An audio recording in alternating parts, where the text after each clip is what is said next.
Hey there, treasure hunters! 10 meters below the Egyptian desert, an archaeologist is brushing dust off painted walls no human has seen in 4,000 years. A skull rests under a fallen stone, and on the surface, men with shovels are digging through a fake grave in a village cemetery, racing to strike gold before the police arrive. Tonight, 3 stories collide. Sealed tombs cracked open after millennia, a shadow market where one small statue can buy a house, and ghost cruise ships rotting along the Nile, while a billion-euro museum rises from the sand to lock away Tutankhamun's gold. Honestly, if Indiana Jones tried to film here today, even he would call his agent and ask for hazard pay. Smash that like button, hit subscribe, and drop a comment telling me where in the world you're watching from tonight. Dim the lights, get comfortable. The sand is about to start moving. Ready? Let's go. Long before Cairo existed, before Islam, before the Greeks marched in with their alphabet and their philosophy, there was Memphis. And just outside this capital of capitals, the ancient Egyptians built a city for the dead so enormous and so layered that today's archaeologists still cannot agree on where exactly it ends. That city is called Saqqara, and unless you understand what it actually is, none of the wild stories we're about to walk into are going to make any sense at all.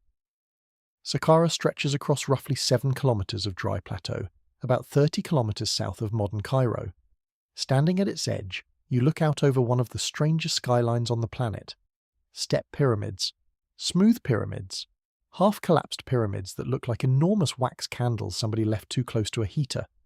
Mastabas, those flat-roofed mud brick tombs that came before pyramids, scattered around like dominoes nobody ever bothered to pick up. Holes in the ground that lead down into chambers, shafts, hidden corridors, and entire subterranean neighborhoods of the dead. Tourist brochures usually skip the part where they admit that the whole plateau is essentially Swiss cheese held together by sand and good intentions. But it absolutely is. The reason Saqqara exists at all comes down to one major real estate decision made over 5,000 years ago. When the first dynasty of pharaohs unified Upper and Lower Egypt into one kingdom, they chose Memphis as their administrative heart. Memphis sat at a sweet spot near the Nile Delta, where river traffic, trade routes, and rich farmland all converged in one tidy package. Naturally, every great capital needs a great cemetery, and Memphis got an especially ambitious one. Anybody who counted as somebody wanted to be buried within sight of the city, and that meant the rocky shelf rising just to the west, above the floodplain, Saqqara. There was religious logic behind picking the western shelf as well. The ancient Egyptians believed the sun god Ra sailed across the sky each day in a celestial boat and descended into the underworld every evening in the west. If you wanted your soul to hitch a ride with Ra into the afterlife, you needed to be on the western bank, ideally somewhere high and dry, ideally lined up with the right cosmic direction. The Saqqara Plateau ticks every single box. It is elevated, it is bone dry, it sits in perfect alignment with the sun's nightly commute through the underworld.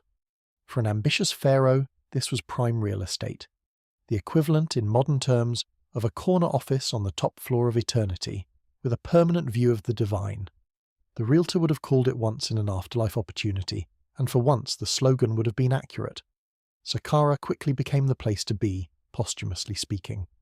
Over roughly 3,000 years, dynasty after dynasty kept burying their dead there, on top of, around, beside, and sometimes directly through earlier tombs. The result is a layered cake of human history that gets older the deeper you dig. Roman period burials sit above New Kingdom catacombs, which sit above Middle Kingdom shafts, which sit above Old Kingdom mastabas, which in turn sit on top of the very first royal tombs from the first dynasty. Archaeologists working there have a running joke that you cannot trip on the plateau without landing on something publishable. It is a slightly grim joke, but unfortunately also accurate. The crown jewel of the necropolis is impossible to miss. Rising at the centre of the site is the step pyramid of King Djoser, built around 2670 BC. This is not just another pyramid, it is the pyramid, the original, the prototype, the very first monumental structure made of cut stone anywhere on the surface of our planet. Before Djoser came along, every important building in Egypt was made of sun-dried mud brick. Mud brick is cheap, easy to make, and great when you're in a hurry. It is also fantastic at melting back into the earth a few centuries later, which is exactly what happened to most early Egyptian architecture. Djoser, apparently fed up with the idea of being remembered as a slightly dissolved lump of clay, decided to do something different. To pull this off, he turned to a man named Imhotep, who deserves his own film franchise and probably will get one eventually. Imhotep was the world's first architect whose name we actually know. He was also a high priest, a doctor, an astronomer, a royal chancellor, and basically the kind of overqualified employee every ancient kingdom dreamed of having on the payroll. The Egyptians later decided that anyone this gifted had to be partly divine, and over the centuries they steadily upgraded Imhotep from human to god of medicine and wisdom. Naturally, that is the only reasonable career path for an overachiever in any era. From entry-level scribe to actual deity in roughly 2,000 years. A respectable promotion timeline. Imhotep's solution to Djoser's eternity problem was elegant. He took the standard mastaba design, which is basically a low rectangular box of stone or brick set over a burial shaft, and he stacked 6 of them on top of each other, each one slightly smaller than the one beneath. The result was a pyramid in stair-step form, climbing roughly 60 meters into the sky. 60 meters does not sound dramatic today, since the tallest building in your city probably laughs at that height. But in 2670 BC, this was the tallest structure on Earth. Locals would have seen it from across the river valley, looming above the desert like a giant ladder reaching toward the sun. To put that in perspective, it took another 70 years or so before anyone tried to build a true smooth-sided pyramid, and that experiment failed spectacularly several times before the architects finally figured out the geometry. The bent pyramid, a few kilometers away, is a permanent monument to the moment when somebody realized the angle was off and tried to course-correct halfway up. The result looks roughly like a pyramid trying to do a sit-up. The step pyramid was not merely a tomb either. It sat inside an enormous walled enclosure, roughly the size of a small modern city centre, surrounded by dummy chapels, fake gates, and ceremonial courtyards. The idea was that Djoser's spirit could continue performing royal rituals forever, with all the architectural backdrop he needed laid out around him. Some of those dummy buildings have solid stone doors that were carved permanently open, since nobody expected a ghost to bother with hinges. The whole place was, in effect, a stage set for the afterlife. A pharaoh's idea of retirement, except eternal, slightly more elaborate than a Florida condo and with significantly better tax treatment. Around Djoser's masterpiece, later pharaohs added their own pyramids. Userkaf built one, Titi built one, Pepi I and Pepi II both squeezed in. Unas built a relatively modest pyramid in the late 5th dynasty, but he made up for the humble exterior with something truly spectacular inside. The walls of his burial chamber were carved with the very first religious texts ever written on a wall in Egyptian history, today known as the Pyramid Texts. These were the original How to Survive the Afterlife instructions, a kind of spiritual user manual carved straight into the stone. Generations later, parts of these same spells would be copied onto coffins, then onto papyrus, eventually becoming what we now call the Book of the Dead. Saqqara, in other words, is where Egyptian religious literature was invented, written, edited, and stored all at once. The world's first publishing house, if you stretch the definition a bit. Surrounding the royal pyramids were the mastabas of the elite. These were the tombs of viziers, generals, scribes, court doctors, supervisors of the royal kitchens, overseers of the royal granaries, and various title collectors with names that sound suspiciously like middle management. Egyptian bureaucracy, it turns out, was as fond of grand-sounding titles as any modern corporation. A typical mastaba inscription might run something like Master of the King's Writing, Supervisor of the Granaries of the South, Judge over the Secrets of the Great House, Beloved Companion of his Lord. In other words, the same person was the assistant to the regional director of operations and also the king's drinking buddy. The titles were impressive. Whether they came with any real authority depended entirely on how close you were sitting to the throne that particular week. The mastabas themselves are often beautifully decorated inside. The walls are covered with carved scenes showing the deceased fishing in marshes, hunting birds with throw sticks, supervising their farms, watching dancers and musicians, feasting with their families, and generally living the best life Egypt had to offer. The art is meant as a kind of visual life insurance policy, since these scenes were believed to come alive in the next world. If you carved a fat ox on the wall, you would never go hungry. If you carved your wife into the painting, she would be there waiting for you. Whether your actual wife shared this enthusiasm for the arrangement was, naturally, beside the point. The husband signed the contract. But not all the burials at Saqqara are human. One of the strangest discoveries ever made on the plateau came in 1850, when a young French archaeologist named Auguste Mariette stumbled across a sphinx head sticking out of the sand. He started digging, expecting perhaps a small temple. What he found instead was an entire avenue of sphinxes leading to an underground gallery, and inside the gallery were enormous granite sarcophagi, each weighing around 70 tons. Inside the sarcophagi were not pharaohs, not nobles, not even ordinary people. They were bulls. Specifically, they were the mummified remains of the sacred Apis bulls, animals worshipped as living incarnations of the god Ptah, the patron deity of Memphis. Each Apis bull was raised in a special temple, treated like royalty during its lifetime, and then upon death given a full-state funeral followed by burial in this enormous underground necropolis. Imagine a national cathedral, except every coffin contains a cow. That is essentially what Mariette had walked into. If sacred bulls strike you as a lot, hang on. Other excavations have turned up entire catacombs filled with mummified cats, mummified ibises, mummified dogs, mummified crocodiles, and millions of small mummified animals offered as religious tokens by pilgrims. Some of the cat catacombs contain so many remains that in the 19th century, European farmers actually shipped them home by the boatload as fertilizer. The English in particular spent decades grinding up ancient cat mummies and spreading them on potato fields, possibly the single most undignified use of archaeology in modern history. Honestly, if you were trying to invent a story specifically designed to insult future generations, you could not come up with anything better than that. So Saqqara is not just a graveyard. It is a sacred complex, a religious laboratory, a royal showpiece, a state cemetery, and an enormous library of beliefs about death, all stacked on top of each other, layer by layer, century by century. Even today, after more than 150 years of serious excavation, scholars estimate that only about 30% of the site has been seriously explored. That means roughly 70% of Saqqara, with all its tombs, statues, paintings, treasures, and sleeping mummies, is still sitting quietly underground, waiting for somebody to come along with a shovel, a research permit, and a healthy amount of patience. New discoveries happen every single year. Some are minor, others rewrite the textbooks. Which brings us to the men and women who do that work today, scraping away the sand one careful brushstroke at a time, hoping that the next tap of the trowel reveals something nobody has seen since the days of the pyramids. Among the archaeologists who have spent decades quietly chipping away at the plateau, one name comes up again and again whenever you talk about New Old Kingdom finds. We will call him Bertrand Lavoie.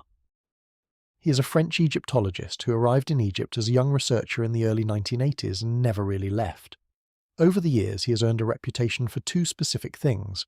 First, his patience, which borders on the religious. Second, his uncanny instinct for picking a random patch of sand and announcing very casually that he thinks there might be a tomb under it. Several times now, there has been. His colleagues have long since stopped asking him how he knows. The polite assumption is that he has simply been there long enough that the plateau whispers to him in its sleep. His current mission at Saqqara is a small one. A handful of trained workers, a couple of Egyptian inspectors from the Ministry of Antiquities, a few graduate students rotating through every season. There is no Hollywood lighting, no helicopter footage, no dramatic theme music swelling at the right moment. There are buckets, brushes, baskets of pottery shards, sieves, plastic crates, and dust in places where dust should not be allowed by any reasonable definition. Most days, what they find is not gold. Most days, what they find is more sand. Some days, they find slightly less sand, and somebody walks over to take a closer look. That is the entire glamour of the job. Working under the modern Egyptian antiquities system is itself an exercise in stamina. Every excavation requires permits. Every find must be inspected, photographed, logged, and signed off on by Egyptian government inspectors before it can be moved a single centimetre. Foreign missions can dig, but everything they pull out of the ground belongs to Egypt, and rightly so. The days of foreign teams quietly slipping artefacts onto boats headed for European museums are long gone, though plenty of those museums still have inventories that look slightly embarrassed when asked too many questions about provenance. Today, the goal is not export. The goal is to understand what is buried, to record it, to publish it, and to leave it for the country to display in its own institutions. The day we're about to talk about started exactly like any other. A morning that promised nothing in particular. A patch of ground that had been mapped, gridded, photographed, and gently excavated during previous seasons. Lavoie had a hunch about a specific square metre of dirt, based on a faint depression he had noticed on the surface, plus a small anomaly that had shown up on a ground-penetrating radar scan. Ground-penetrating radar, by the way, is one of those technologies that sounds far more impressive than it actually is. Picture a small lawnmower being pushed across the desert while a screen produces fuzzy grey smudges. Those smudges sometimes mean nothing. They occasionally mean something. Distinguishing between the two requires roughly 40 years of field experience and a willingness to be wrong 9 times out of 10. The other time, you find something marvellous, and you remember why you took up this profession instead of something sensible like dentistry. This time, Lavoie was right. The first sign came at about 2 meters down, when the soil texture changed. Loose modern sand gave way to compact ancient backfill, the kind left behind when somebody, 4,000 years ago, deliberately sealed a hole, a vertical shaft. The team kept going, 3 meters, 5 meters. The walls of the shaft were rough but unmistakably man-made, and the deeper they dug, the more careful the work became. By the time they reached 8 meters, they had switched from shovels to small picks, then from picks to trowels, then from trowels to hand brushes. The last meter took an entire day. Nobody wanted to be the person who put a hole through a 4,000-year-old wall by being clumsy during lunch break. At 10 meters down, the shaft ended in a small landing of packed limestone chips. Behind that landing was a sealed doorway. The seal itself was not particularly fancy, just dried mud, stamped with a cylindrical seal centuries ago and then quietly forgotten. The dramatic part was that the seal was intact, untouched, which meant that whatever lay behind it had been waiting for 42 centuries for somebody to break the silence.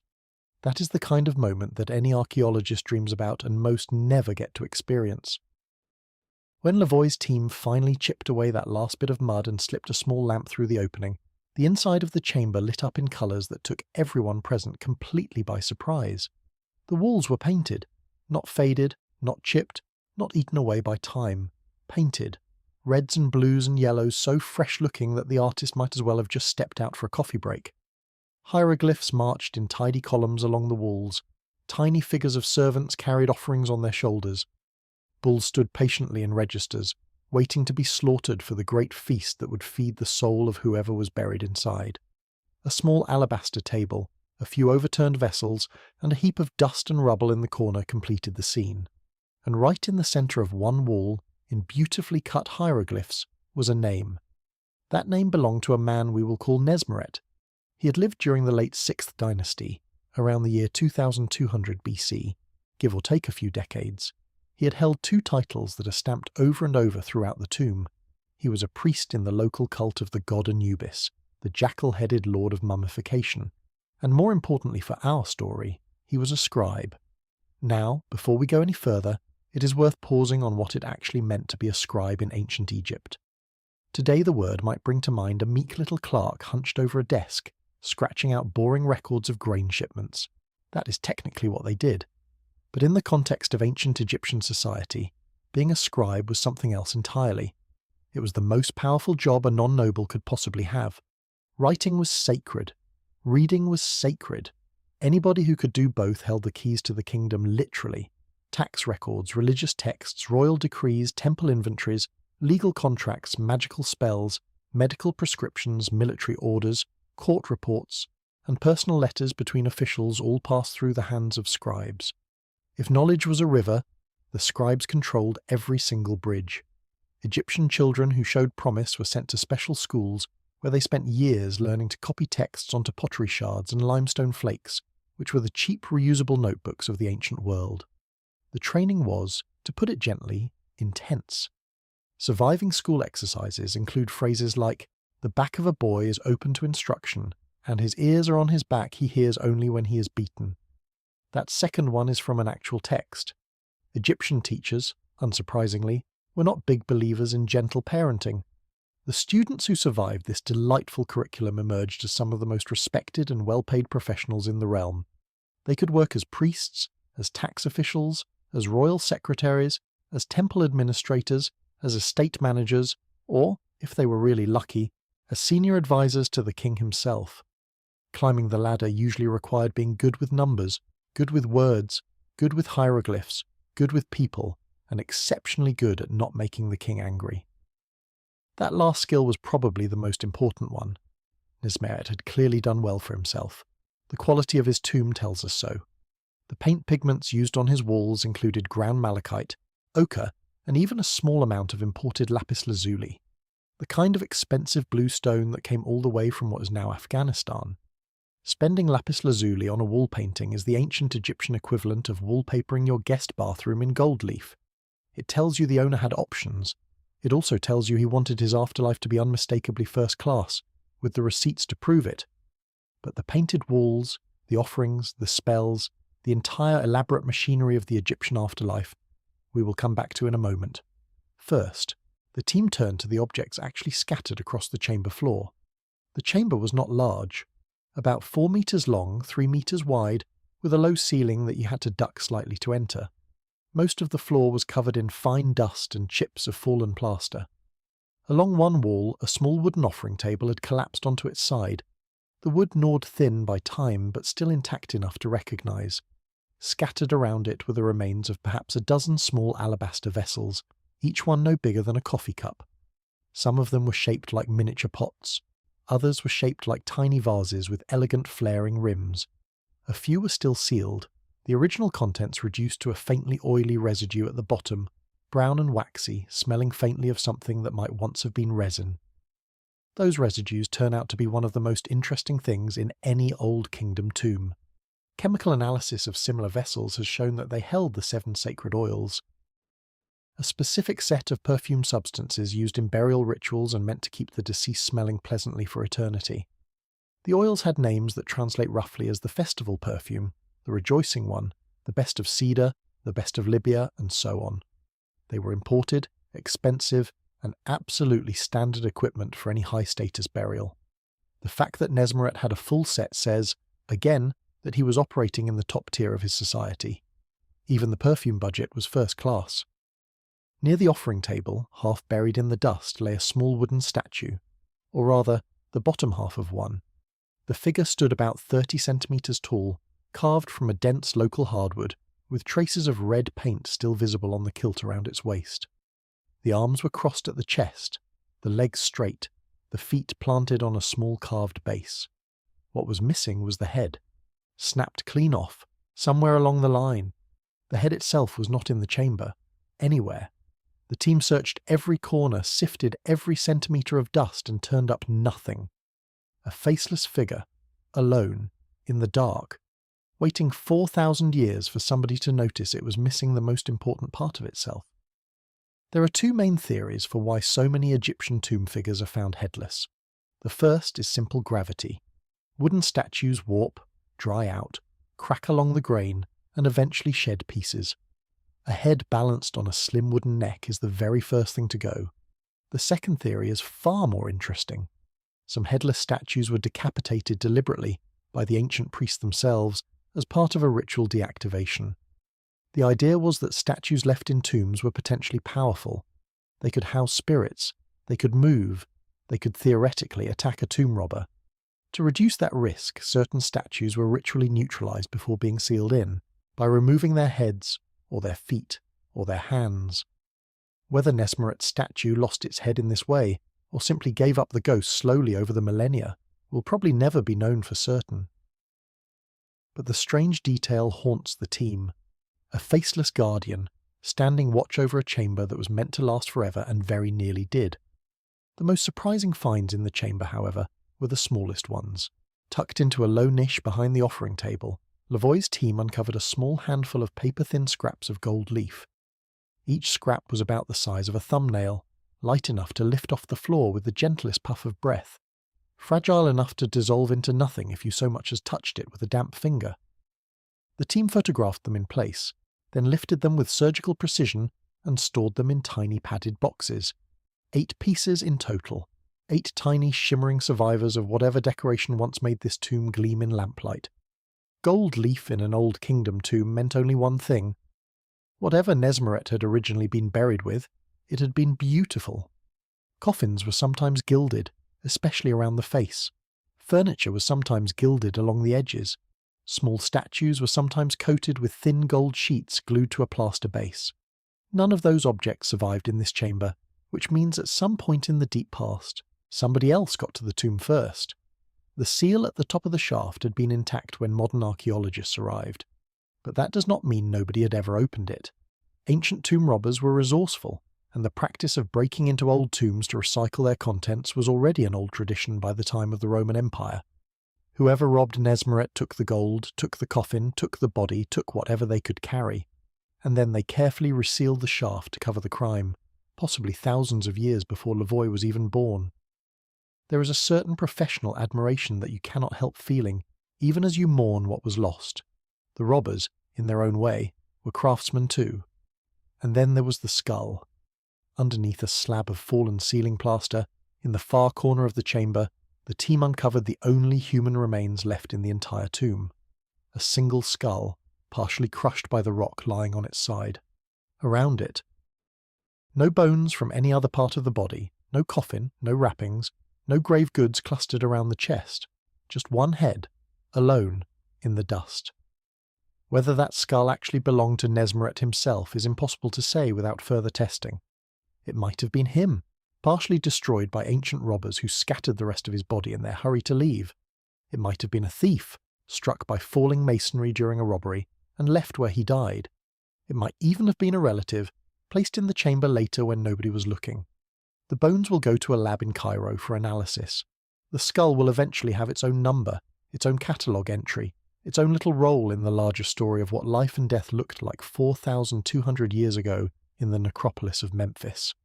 What strikes you, standing in that chamber, is the gap between the elaborate effort and the modest result. A man spent his entire life climbing the bureaucratic ladder of one of the most powerful kingdoms on earth. He commissioned a tomb.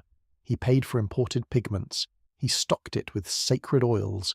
He had himself painted on the walls 50 times over, each version of him eating and drinking and rejoicing for all eternity. He believed, with absolute conviction, that this preparation would carry him safely into a paradise of endless fields and rivers, and what remains today is a small painted room, a few drops of gold, and one broken skull. This is, more than anything else, what archaeology at Saqqara teaches you. Not the romance of treasure, not the thrill of golden masks. It is the slow, patient, careful business of putting names back to the nameless, of reconnecting a single skull with a single painted wall, of letting one ancient scribe speak his name to the air one more time. Nesmeret is back in the conversation. His car, theoretically, has been thrown a small lifeline across 42 centuries. And meanwhile, somewhere else out across the plateau, 100 or 1,000 other tombs are waiting their turn, sleeping quietly under the same sand, watching the sun set in the same west.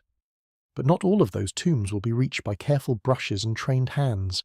Some of them, in fact, will be reached first, in the dark, by people with very different intentions and very different tools. And that part of the story, the modern shadow falling over the sands of Saqqara, is where we are headed next. Before we follow those shadows out across the dunes, we need to spend just a little more time inside Nesmeret's painted chamber. Because the offerings, the carved name repeated like a mantra, the ritual blade touched to the lips of a statue, all of that is only the front porch of something much, much larger. The ancient Egyptians built one of the most detailed, most systematic, and frankly most stubbornly logical visions of the afterlife in the entire history of human thought. And once you understand the full machinery, every artifact in every Egyptian tomb suddenly stops looking like decoration and starts looking like equipment. Let us start with one detail that surprises almost everybody. Ancient Egyptians did not believe in a single soul. They believed in 5 souls. Each person, according to their theology, was assembled from 5 separate spiritual components, and each one had a specific job to do in life and death. If that sounds complicated, that is because it absolutely is. The Egyptians, bless them, were the kind of civilization that would have refused to use a single password when they could use 5 passwords linked by a recovery hierarchy. The first piece was the Ren, which we already met. The Ren is your name, your identity, your verbal signature in the universe. The second was the Shoot, which is your shadow. The Egyptians believed your shadow followed you around because it was a small piece of you, not merely a trick of the light. The third was the Ka, the life force, the part that needed feeding and watering in the next world. The fourth was the Bele, which is sometimes translated as personality, and was depicted in tomb paintings as a small bird with a human head, flying back and forth between the body and the daylight world. The Bey would visit the family during the day and return to the mummy at night, like a particularly devoted spirit pigeon with separation anxiety. And the fifth, the most mysterious one, was the Ak, the spirit that emerged only after the body, the Ka, and the Ba had been properly reunited through the rituals of death. The Ak was, in effect, the post-death finished product, the version of you that finally walked into eternity. If any one of these parts failed, your afterlife was over. No backups, no tech support. No customer service line. This is precisely why everything in an Egyptian tomb had to work together as one integrated system. Now, let us bring in the journey itself. After death, the Egyptian soul had to travel through the Duat, the underworld, a kind of dark mirror landscape of rivers, deserts, gates, and monsters that lay beneath the daytime world. This was not a peaceful afterlife waiting room with soft music. The Duat was actively dangerous.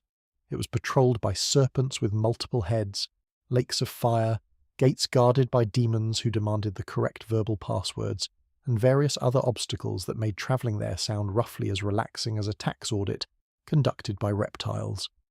Naturally, you needed help. That is where the Book of the Dead comes in. Despite its dramatic name, the Book of the Dead was not really a book in our modern sense. It was more like a personalised travel guide, written specifically for the deceased on rolls of papyrus, or carved on tomb walls and the inside surfaces of coffins. The full collected text contains around 200 spells, each one designed to handle a specific problem in the underworld. There are spells for breathing in the next world, spells for not having your heart taken away by an unfriendly committee, spells for not being forced to perform agricultural work, spells for being transformed into a bird, spells for sailing in the boat of the sun god, spells for crossing dangerous water, spells for not walking upside down through the underworld, which apparently was a recognised hazard at the time, spells naturally for not losing your name, spells for getting your head reattached if it had become separated from your body. Each spell came with detailed instructions, accompanying illustrations, and the kind of dense magical vocabulary that would have made any medieval European wizard slightly jealous. It is worth knowing that the Book of the Dead did not appear overnight. It was the end product of more than 1,000 years of theological tinkering. The earliest version of these afterlife instructions was the pyramid texts, carved into the burial chambers of the kings at Saqqara starting in the late 5th dynasty. Originally, only pharaohs were allowed access to these spells, because only pharaohs were considered divine enough to deserve an automatic ticket into the afterlife. By the Middle Kingdom, however, the spells had started leaking down market. Wealthy nobles began paying scribes to copy versions of them onto their wooden coffins, producing what we now call the coffin texts. By the New Kingdom, the system had been democratized further. Anyone with money could buy a papyrus version, and the Book of the Dead in its mature form went mainstream. It is one of the few cases in history where the upper class's most exclusive religious privilege got slowly extended downward into something resembling a middle-class consumer product. The marketing department of the ancient priesthood, it turns out, was paying attention. The best-paid scribe in Memphis could not write all 200 spells onto a single papyrus, and it would have cost a fortune anyway. So most people picked the spells they thought they would actually need. Wealthy clients commissioned beautifully illustrated rolls with their personal name inserted in all the correct places, and the most expensive copies were practically illuminated manuscripts. Poorer clients bought cheaper, standardized scrolls with a blank space, where the buyer's name could be hastily added in by the seller, which is essentially the ancient equivalent of buying a generic greeting card and writing in the recipient yourself. Either way, the scroll was tucked into the coffin, ready for reference when the journey began. But the journey was not the worst part. Above all, the soul had to reach one specific destination, the Great Hall of Osiris, the god who ruled the underworld. And inside that hall, the most important test of all was waiting. It was called the weighing of the heart, and it is, without exaggeration, one of the most extraordinary moments in any religion ever invented. Here is how it worked. Osiris sat on his throne. Beside him stood Anubis, the jackal-headed god of mummification, the same Anubis that Nesmeret had served as a priest in his earthly life. In front of them was an enormous set of scales. On one side of the scales, Anubis would place the heart of the deceased. On the other side, a single feather, not just any feather, the feather of Maat, goddess of truth and cosmic balance. The deceased then had to recite a long list of things they had not done in life. These are known today as the 42 Negative Confessions, and they are one of the most fascinating moral documents in human history. The deceased was expected to declare, one by one, that they had not stolen, had not lied, had not killed anyone unjustly, had not committed adultery, had not blasphemed against the gods, had not stolen offerings from temples, had not cheated with weights and measures, had not polluted the river, had not been arrogant, had not eavesdropped, had not slandered anyone, and roughly 30 more along the same lines. It is essentially a moral checklist that, if you squint a little, looks remarkably similar to the ethical standards of every major religion that came along afterward. If the heart was heavy with bad deeds, it tipped the scale. And if it tipped the scale, an absolutely horrifying creature named Amit, the devourer of souls, was waiting at the foot of the scales. Amit had the head of a crocodile, the front body of a lion, and the back end of a hippopotamus. It is the kind of monster that suggests an Egyptian artist took a kitchen sink approach to scary design and bolted together all the most dangerous animals available to him locally. If your heart failed the weighing, Amit ate it on the spot, and that was the absolute end. No paradise, no eternity, just nothing. This is what they called the second death, and it was considered the worst fate imaginable. Worse than dying the first time, in fact, because at least the first death was supposed to be a stepping stone. The second one was a closed door. If, however, your heart was as light as the feather, congratulations, you passed. The next stop was the field of reeds, which the Egyptians also referred to as the field of offerings. Imagine an endless paradise of green fields, fresh water, perfectly mild weather, easy harvests, and reunions with everyone you ever loved. Imagine an idealized version of the Nile Delta where the floods always came right on time, the grain always grew tall, no insect bit anyone, and the beer flowed freely. That was the goal. That was the prize. That was what justified everything else. But there was a catch, because there is always a catch. Even in paradise, somebody still had to do the farming. The field of reeds was not a place of pure leisure. It was a productive landscape. Crops had to be planted, ditches had to be maintained, canals had to be cleaned. The Egyptians, being deeply practical people, understood that nobody wanted to spend eternity doing manual labour in the afterlife, especially after spending most of their actual life doing manual labour in this one. So they came up with a workaround. That workaround was the shabti. A shabti was a small mummiform figurine, typically about 10 or 15 centimetres tall, made of faience, wood, stone, or clay. Each shabti carried a tiny hoe, a small basket, and sometimes a miniature adze. On the front of each one was a short inscription, taken from spell number 6 of the Book of the Dead, which roughly translates as the following: O Shabti, if I am called or if I am ordered to do any work in the realm of the dead, you will answer for me. You will perform the labour. You will plough the fields. You will water the canals. You will transport the sand. The Egyptians, in other words, had invented spiritual outsourcing more than 3,000 years before the modern temp agency. If the next world expected you to dig irrigation ditches, you simply sent one of your tiny ceramic workers to do it for you.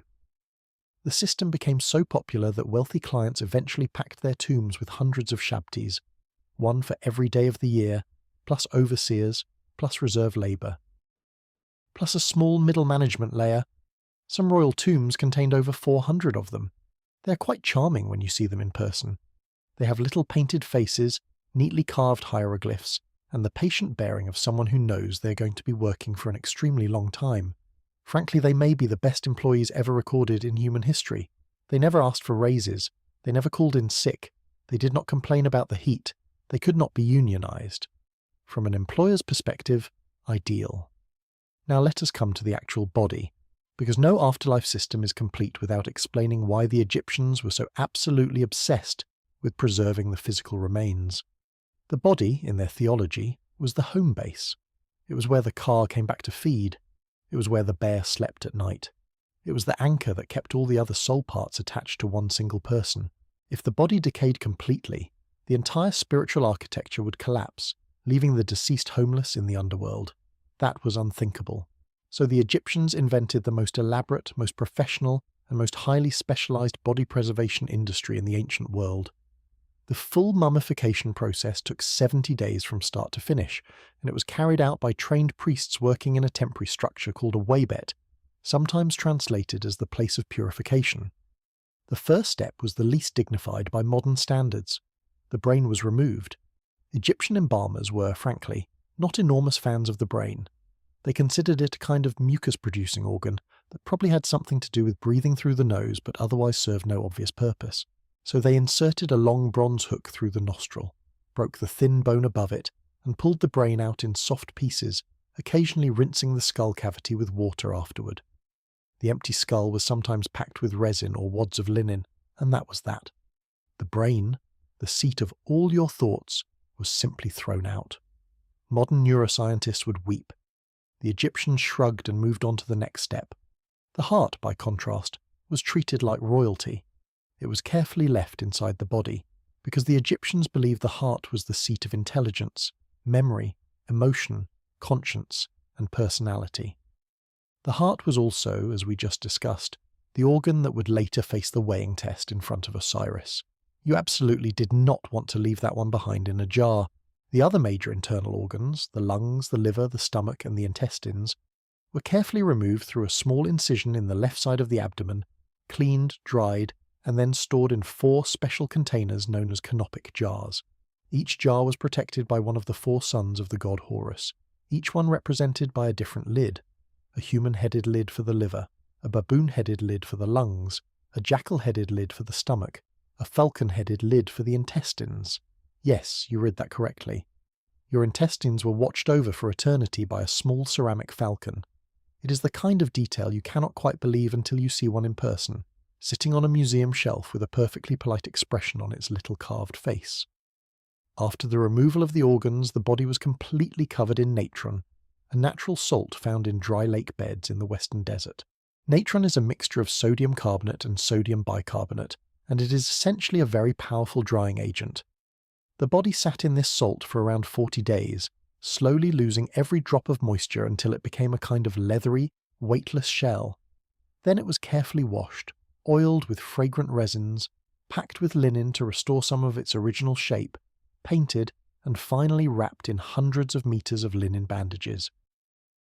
Between the layers of linen, the priests slipped small protective amulets, scarab beetles, eyes of Horus, Ankh symbols, and many others, each one with a specific magical function. By the time the wrappings were complete, the mummy might be wearing 40 or 50 amulets, each one designed to protect a particular body part or to handle a specific danger in the afterlife. It was the world's earliest body armor, except the threats it was designed for were almost entirely supernatural. The most important amulet of all was placed directly over the heart. It was called a heart scarab, a large beetle-shaped stone amulet inscribed with a spell that politely asked the heart not to testify against its owner during the weighing scene. Yes, you read that correctly. The Egyptians actually worried that your own heart might rat you out at the trial, so they wrote it a small written instruction, attached it to the mummy, and trusted that the magic would hold. There is something genuinely touching about a culture that invented preventative legal counsel for an organ. Imagine your liver hiring a defense attorney before a court date. That is, more or less, what the heart scarab was doing. The variety of amulets used was frankly staggering. There was the Djed pillar, which represented stability and the spine of Osiris. There was the Tayet knot, the so-called blood of Isis, used for protection of women and mothers. There was the Wedjat eye, the eye of Horus, which protected against the evil eye and brought health. There were small carved hands, small carved hearts, small carved heads, small carved papyrus columns, and small carved staircases meant to help the deceased climb up to heaven. By the late period, professional amulet makers had standardized their work to such a degree that you could order a complete amulet set the same way you might order a cake from a bakery today. Tell the priest your budget, tell him your concerns about the afterlife. He produced a kit. It was, in a strange way, the world's first comprehensive insurance package, except the small print was written in hieroglyphs and the underwriter was a jackal. The priests who oversaw all this preparation were not casual workers either. They formed a hereditary guild, training their sons in the techniques of mummification and the recitation of the proper spells, generation after generation. Some of these embalming priests literally wore Anubis masks during the rituals, jackal-headed wooden masks that fit over the head and shoulders. Walking into a chamber at midnight, by torchlight, and being met by a man with the head of a black jackal would have been an unforgettable experience for any visiting mourner. Whether it was comforting or terrifying probably depended on the visitor, probably both, simultaneously. Finally, the wrapped body was placed inside a coffin, sometimes 2 coffins, sometimes 3 nested coffins for the wealthiest clients. The outer coffin was usually decorated with painted scenes that mirrored the tomb walls. More offerings, more spells, more names. By the time the lid was sealed, the deceased was carrying a small library of spells, a small armoury of amulets, a personal travel guide, dozens of tiny workers, and a custom-made identity preserved through hundreds of careful repetitions. That, finally, was a complete Egyptian burial. Anything less was considered cutting corners on eternity. That is the system. That is what the Egyptians believed, what they invested in, what they spent generation after generation refining.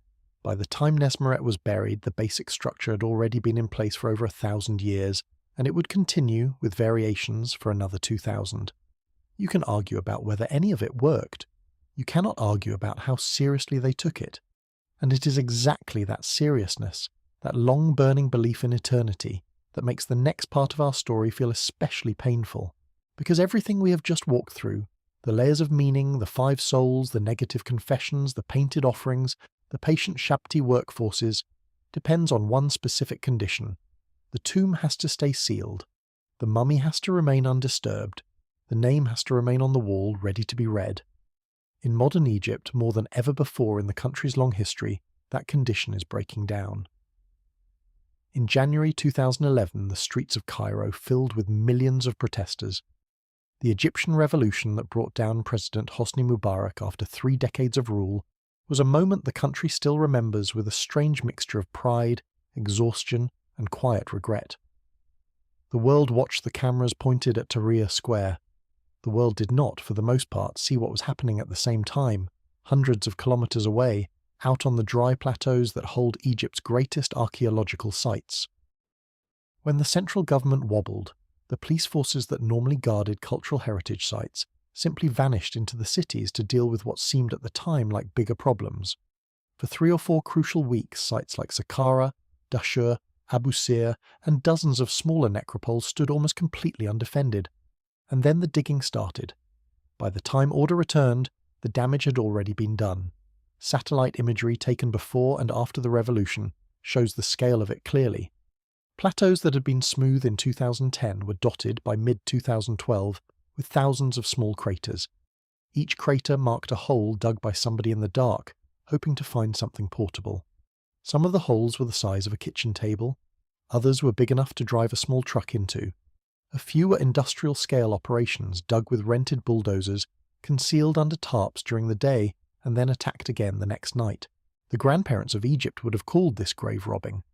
The grandchildren, in many cases, were the ones actually holding the shovels. Satellite analysis became one of the unexpected weapons of modern archaeology after 2011. A handful of research teams based in universities in the United States and Europe began systematically comparing high-resolution satellite photos of Egyptian heritage sites from year to year, looking for new pits, new disturbances, and new roads cut through previously untouched ground. The results were sobering. At some sites, the number of looting pits had multiplied by a factor of 5 or even 10 within a single year. The images showed entire patches of desert that had gone from smooth tan to a freckled mess of dark holes, like a sheet of paper attacked by an over-enthusiastic hole punch. Nobody had to send a single inspector to confirm what was happening. The view from orbit said it all. Among the pieces that vanished from Egypt during those chaotic months were several that historians still mourn. A painted limestone relief showing a noble couple at a banquet, lifted clean from a tomb wall in a nearby necropolis.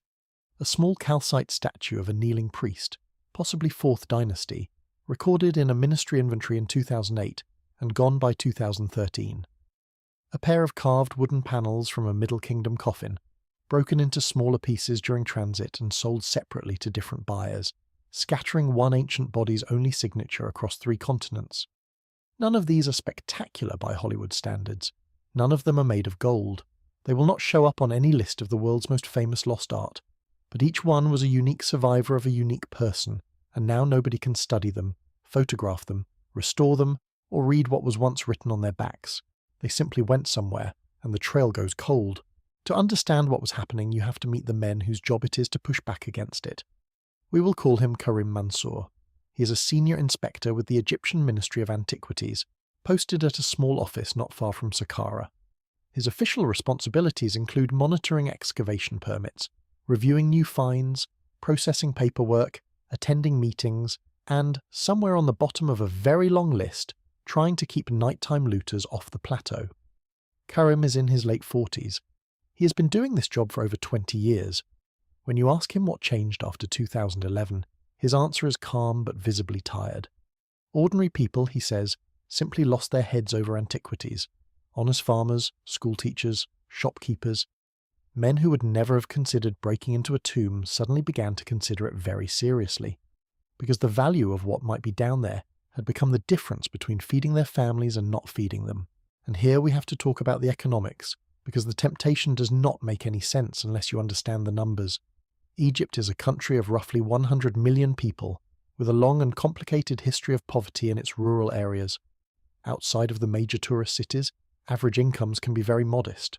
A small farmer in a village near Saqqara might earn the equivalent of a few $100s a month in a good year, and a few dozen a month in a bad one. Now consider what a single small ancient artifact can be worth on the international black market. A genuine Old Kingdom statuette, well preserved, with provenance documents quietly fabricated by intermediaries, can sell to a private collector for tens of thousands of euros. A painted relief slab cut from a tomb wall can go for hundreds of thousands. The biggest pieces, royal quality statues, painted sarcophagi, gold objects, can clear well over $1 million before any official customs paperwork is ever filed. A single successful find, in other words, can transform a poor family's economic life forever. Of course, the family at the bottom of the chain almost never sees that kind of money. The actual digger might receive a few $100s for a piece they pulled out of the ground at 4 a.m.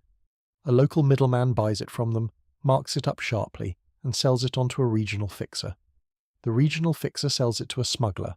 The smuggler routes it through one of the small ports along the Mediterranean coast, or sometimes overland through Sudan, and eventually it arrives in places like Beirut, Istanbul, or one of the discreet freeport warehouses in Geneva or Singapore, where stateless wealth quietly accumulates with very little legal supervision. By the time the piece is placed in a private collection, it has changed hands 6 or 7 times, and each link in the chain has skimmed off a comfortable percentage. The farmer at the start has long since spent his cut on a small house, a motorbike, or a wedding. The collector at the other end has no idea what happened in between, and quite often does not want to know.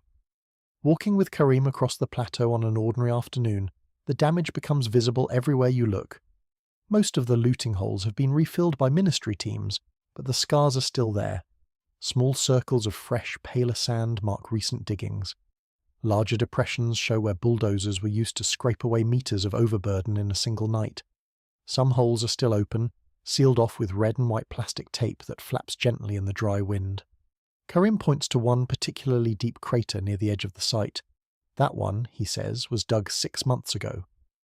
The team came in 2 trucks, with shovels, ropes, and a small portable generator. They worked from midnight until just before sunrise. By the time the police arrived, the trucks were already gone. What they found, if they found anything, is anyone's guess. The hole tells you only that somebody was confident enough to keep digging until they hit something, then careful enough to disappear before being caught. But the most disturbing technique is not the open dig in the desert. It is the hidden one in the village. In several settlements along the edge of the necropolis, the local cemetery sits right on the boundary of the archaeological zone. These cemeteries have been there for generations, and they are protected by strong religious tradition. Nobody enters them without a serious reason, and that is exactly what makes them so useful for people who want to dig in privacy. Over the last decade, dozens of new graves have appeared in these village cemeteries, graves with proper headstones, proper Quranic inscriptions, and properly mounded earth. The trouble is, the bodies are not always there. Underneath the headstone, instead of a coffin, there is sometimes a vertical shaft going straight down into the limestone bedrock. The shaft sometimes leads to an ancient chamber that the diggers have been carefully working at for months, in total privacy. The cemetery offers a perfect cover. Police rarely investigate inside an active cemetery without strong evidence, and even when they do, the relatives gathered around the suspicious grave will swear that their cousin is buried there, that the funeral took place last winter, that everything is in order and please respect the dead. The team behind a fake grave dig might include a relative of the deceased, a local entrepreneur with access to building materials, and one or two professional diggers who actually know what they are doing underground. The shaft might be supported with metal pipes or pieces of old water main, sometimes illegally diverted from the city plumbing. The work is done with simple hand tools and the kind of patience that only desperate hope can produce. Some of these illegal shafts go down 20 metres. Some pierce directly into ancient tombs that the official archaeological maps never knew existed. The total losses are unmeasurable, because the targets were never recorded in the first place. There is no inventory of what is missing, because there is no inventory of what was there to begin with. Naturally, this part-time gold rush has consequences for everyone involved. Local police are sometimes pressured, sometimes paid off, sometimes simply outnumbered. Honest inspectors like Karim work long hours for modest salaries, watching the country's heritage trickle out into the world's auction houses and private collections, often unable to do anything more than file reports and update inventories of what is no longer there. Foreign museums occasionally acquire pieces with paperwork that does not quite pass close inspection. The international laws against trafficking in antiquities do exist, but enforcement is slow, complicated, and patchy. By the time a stolen piece is finally identified by researchers, it is often already hanging on the wall of a private home owned by somebody who paid in cash, used a shell company registered in a small Caribbean island, and has very expensive lawyers ready to argue that he bought the piece innocently from a respected dealer 20 years ago. For Karim, the worst part is not the diggers themselves. He is, in his own quiet way, sympathetic to them. He has lived among them. He understands the math of feeding 5 children on a farmer's wages. He knows what it would mean to walk into your kitchen one morning with the equivalent of 3 years of your normal income tucked inside a plastic bag. The math is brutal. The math wins more often than honesty does. What he hates is the chain above the diggers, the middlemen who buy from the diggers for 1/10 of the real value, the dealers who pretend to be respectable while quietly profiting from cultural amputations, the end buyers who treat ancient civilizations like luxury furniture catalogues, the auction houses that perform deliberately shallow due diligence and ask only the questions whose answers they can already live with, the collectors who tell themselves they are saving the piece, even as they lock it away inside private vaults where no scholar, no student, and no curious schoolchild will ever see it again. Saqqara, Karim says, has lost more in the last 15 years than it lost in all the centuries that came before. He pauses for a moment and looks across the plateau toward the step pyramid in the distance. A small herd of stray dogs trots through the dust. A handful of tourists takes photographs near the entrance to the visitor centre. Behind them, somewhere in the silent ground, perhaps tens of thousands of undiscovered tombs are still sleeping, and at the very same moment, perhaps hundreds more are being quietly cracked open without anyone in the world ever knowing they existed. The names on those walls, names that their owners carefully placed there to ensure they would never be forgotten, are being deleted faster than they can be read. For now, the only protection that most of these sites have is the night sky, the chance that police will stop the right car at the right checkpoint, and the slow patience of inspectors who keep filing reports despite knowing how much more there is to lose with each passing season. And in some cases, even that thin protection is not nearly enough. Sometimes, however, the system does work. Sometimes the tip arrives in time. Sometimes the truck is intercepted at the right checkpoint. Sometimes a neighbour in a small village calls the inspector's number at 3 a.m, whispering about lights in the back of a house that should be dark. And sometimes that whispered tip leads to a raid like the one that took place one cold winter night in a small village on the western edge of Abu Sir, only a short drive north of Saqqara. Abu Sir is, by the way, an entire archaeological site in its own right. The 5th dynasty pharaohs built several pyramids there, smaller and rougher than the Great Pyramids of Giza but historically just as important. Around the pyramids lie hundreds of tombs of priests, courtiers and minor royalty, most of them only partially explored. The village that sits next to the necropolis has the same name as the site, and the boundary between modern houses and ancient burial grounds is, in places, less than 50 metres wide. From certain rooftops in the village, you can see the ruined casing stones of a 4,500-year-old pyramid by looking out your kitchen window. It is the kind of view that makes good real estate. It is also the kind of view that makes very bad temptation. The house in question was a modest single-storey structure on a side lane near the edge of the village. Concrete walls, a flat roof, a dusty courtyard with a few chickens. Nothing remarkable from the outside. The owner, a man in his early 50s, had lived there for over 20 years. He was known locally as a quiet man, a retired schoolteacher, married, 2 grown daughters living in Cairo. He had no criminal record.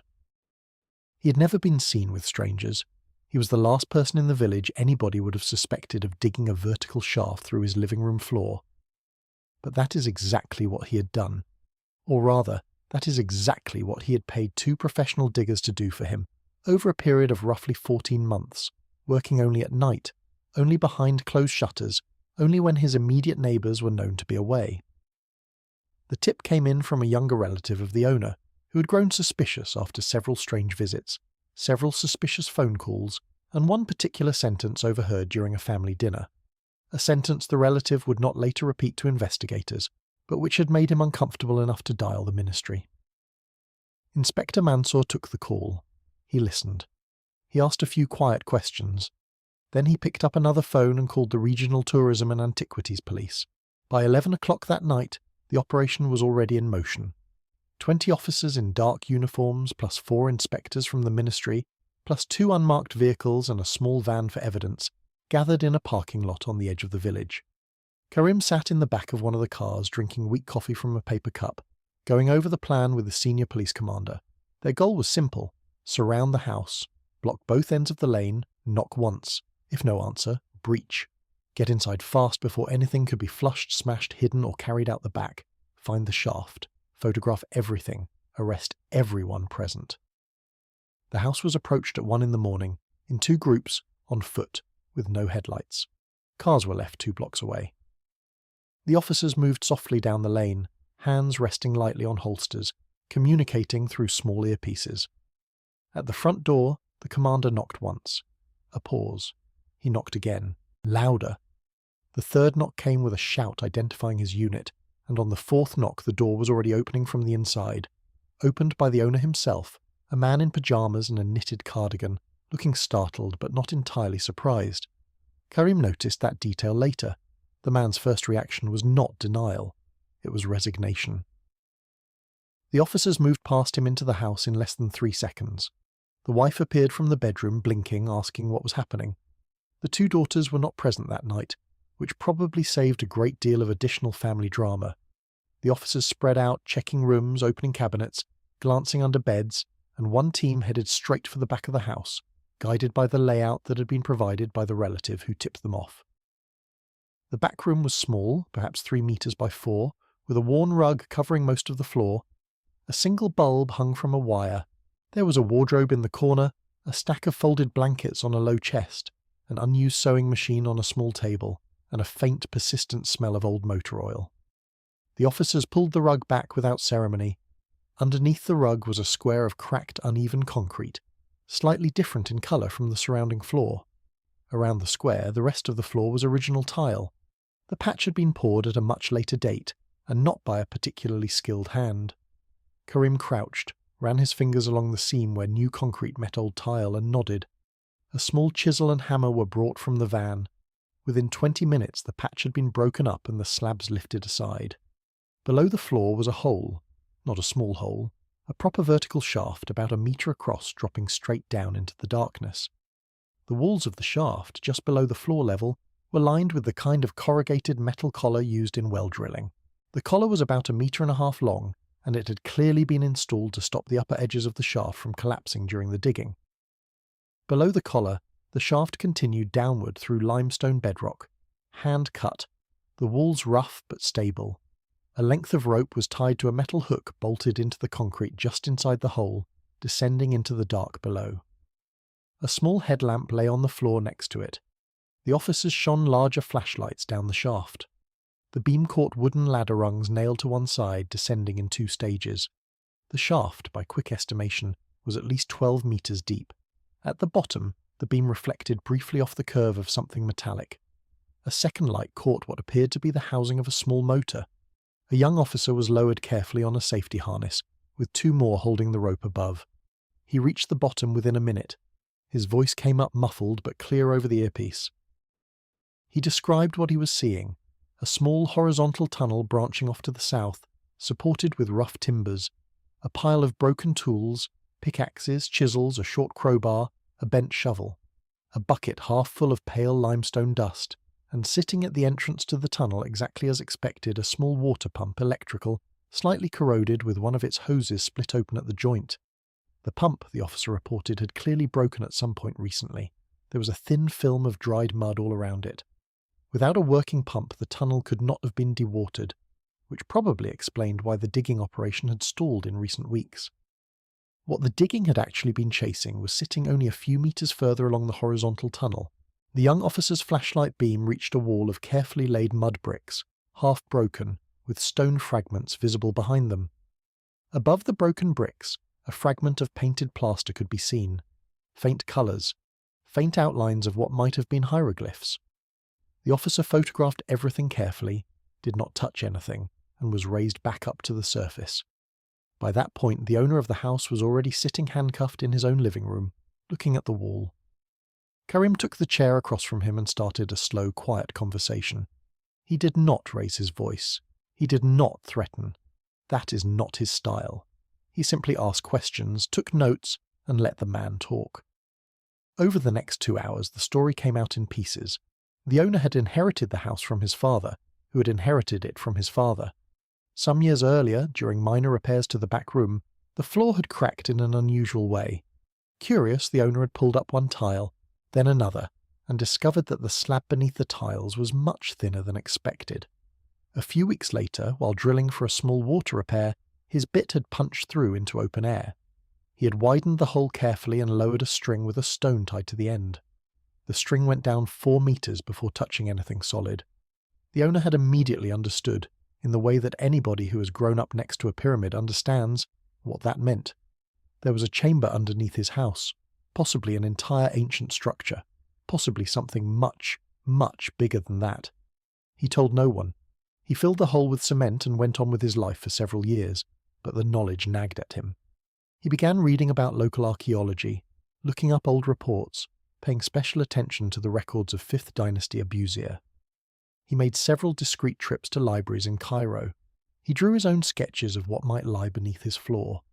Eventually, he reached a conclusion he could not quite shake. He believed, based on the geometry of his house and the location of certain nearby ruins, that he was sitting on top of a small unfound temple, possibly a chapel attached to one of the lesser-known pyramid complexes, possibly something even more interesting than that. That conclusion changed everything.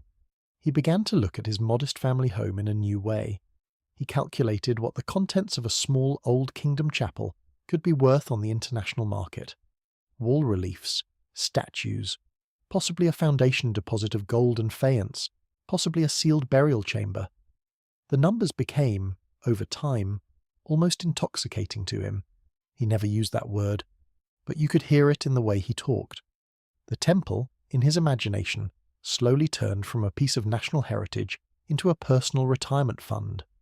He recruited the 2 diggers from a distant village, men who had a quiet reputation.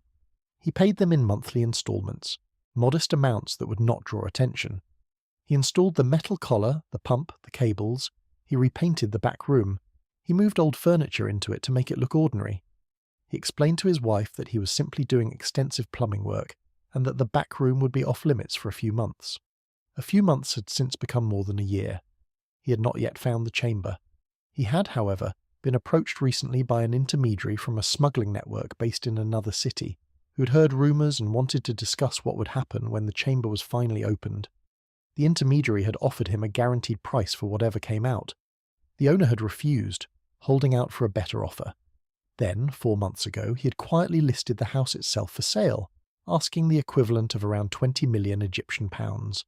A small fortune in that village, several times the property's normal market value. Anyone who looked at the listing would have seen an obviously ridiculous price for a modest house in a modest lane. But the price was not random. The seller was telling certain buyers, in code, that the property came with something unique attached. The right buyer would know what he meant. The right buyer would have the funds. 20 million pounds, he calmly explained to Karim, would have been enough to leave the village forever. enough to put both daughters into the kind of life he had never been able to give them, enough to retire in comfort and never worry about anything again. He said all this without much pride and without much shame. It was simply what he had been hoping for, and then the pump broke, the timeline slipped, and the relative made the phone call. The owner was charged with illegal excavation, conspiracy to traffic antiquities, destruction of cultural property, and several lesser offences. The two diggers were arrested in a coordinated operation the following afternoon. All three faced potential prison sentences ranging from 5 to 15 years, plus heavy fines. The ministry took possession of the shaft. The small chamber below was carefully documented by a team from Cairo over the next several weeks, eventually confirming the owner's instincts. A modest chapel did indeed lie below the house, almost intact, never recorded, possibly built for an obscure 5th dynasty official whose name was still legible on a fragment of painted limestone in the inner wall. The chamber, when properly mapped, turned out to be roughly 6 metres long and 3 metres wide, with a low corbelled ceiling. The walls had been plastered and painted over 4,000 years ago, and although large sections had crumbled or been damaged by the amateur digging, several panels were still in good enough condition to be studied. They showed the chapel owner standing before an offering table, seated with what appeared to be his wife, and inspecting a procession of servants carrying jars of beer, geese, and folded linen. A short hieroglyphic biography, partly readable, identified him as an overseer of the royal robing room, a respectable middle-ranking court position whose holder would have been responsible for the wardrobes used by the king during state ceremonies. Not a prince, not a vizier, but a man important enough to be remembered until last winter, when his quiet eternity had been disturbed by a retired schoolteacher with a leaking pump and a dream of a new house in a better neighbourhood. The chapel will now be properly excavated, studied, published, and eventually open to scholars. The owner, meanwhile, will spend several years dealing with the consequences of his ambition. That was the good news. The bad news, which Karim discussed with anyone willing to listen, was that for every one of these arrests, dozens of similar operations elsewhere in Egypt continued without interruption. The diggers and the small-time middlemen are visible. They live in known villages, with known neighbours, with phones that can be tapped, with relatives who occasionally pick up the courage to call. The big players, however, are invisible. They live in expensive apartments in Cairo, Beirut, Dubai, or Geneva. They never touch a shovel. They never visit a village. They speak to nobody who could ever testify against them. Their lawyers know exactly how to dismantle any case that comes near them. They pay quietly, they collect quietly, they move on quietly. When a small arrest happens, they shrug and find the next desperate seller. The pipeline does not break, it simply reroutes. So the inspectors keep filing their reports. The desperate keep digging in the dark, the wealthy keep collecting, and somewhere along the chain, an enormous percentage of Egypt's cultural memory keeps leaking out, one shaft at a time, one tile-covered hole at a time, one quiet sale at a time. It is not a war that anybody is winning. It is at best a careful, exhausting, decades-long holding action. While the inspectors fight their quiet battle in the villages around the desert, the most spectacular threat to Egypt's heritage during the revolutionary chaos of recent years played out not in the desert at all, but right in the middle of downtown Cairo, inside the most famous museum in the entire world. To set the scene, you have to picture central Cairo on the night of January 28, 2011. The day had been, by any measure, one of the most violent and confusing in modern Egyptian history. Tens of thousands of protesters had filled Tahrir Square calling for the resignation of the president. The police, who had spent the day firing tear gas, rubber bullets, and in some cases live rounds at the crowd, had run out of options by sunset. By 9 in the evening, in a decision that was either tactical retreat or pure exhaustion, the entire Cairo police force was ordered off the streets. They did not return for several days. The army began rolling tanks into the city to keep what order it could. But for those critical first hours of police withdrawal, parts of the capital were essentially ungoverned. Tahrir Square itself was burning, not metaphorically. A wing of the ruling party's headquarters, the National Democratic Party building, sat directly next to the Egyptian Museum, separated only by a narrow service alley and a strip of garden. That building was now on fire, set ablaze by frustrated protesters at some point during the late afternoon. Black smoke was pouring out of its upper floors. Flames had reached the roof. Sparks and burning debris were flying through the air, carried by the night wind, and a significant amount of that debris was landing on or near the museum next door. The Egyptian Museum is, of course, one of the most important institutions in the world. It opened in 1902 in a famous coral pink building on the north edge of Tahrir Square, and it houses over 100,000 artifacts from across Egyptian history, including, most famously, the treasures of Tutankhamun, recovered in 1922 by the team of Howard Carter, the gold burial mask, the gilded coffins, the throne, the chariots, the walking sticks, the jewellery, the over 5,000 catalogued items that came out of the Boy King's tomb in the Valley of the Kings, almost all of them displayed in a series of dedicated galleries on the upper floor of the museum. If you wanted to make a single list of the most concentrated cultural treasure on planet Earth, that list would be a short one, and the upper galleries of the Egyptian Museum would be near the very top. And that night, with police gone, with a burning building next door, and with hundreds of thousands of protesters and opportunists circulating freely in the streets, the museum was effectively unguarded. This is the moment when one particular Egyptian filmmaker, we will call him Yasser Halim, did something that probably saved a substantial part of Egyptian history. Yasser was at home, watching live coverage of the protests on a satellite news channel, when he realised what was happening on the screen behind one of the reporters. He could see the smoke, he could see the museum, he could see that nobody was protecting it. He grabbed his phone, called the network and asked to be put on air immediately. Within minutes he was speaking live to the entire country. His message was direct and emotional. The museum is in danger. The treasures of our ancestors are in danger. If you live in Cairo, if you can walk, if you have any feeling for what this country is, please come to the museum tonight.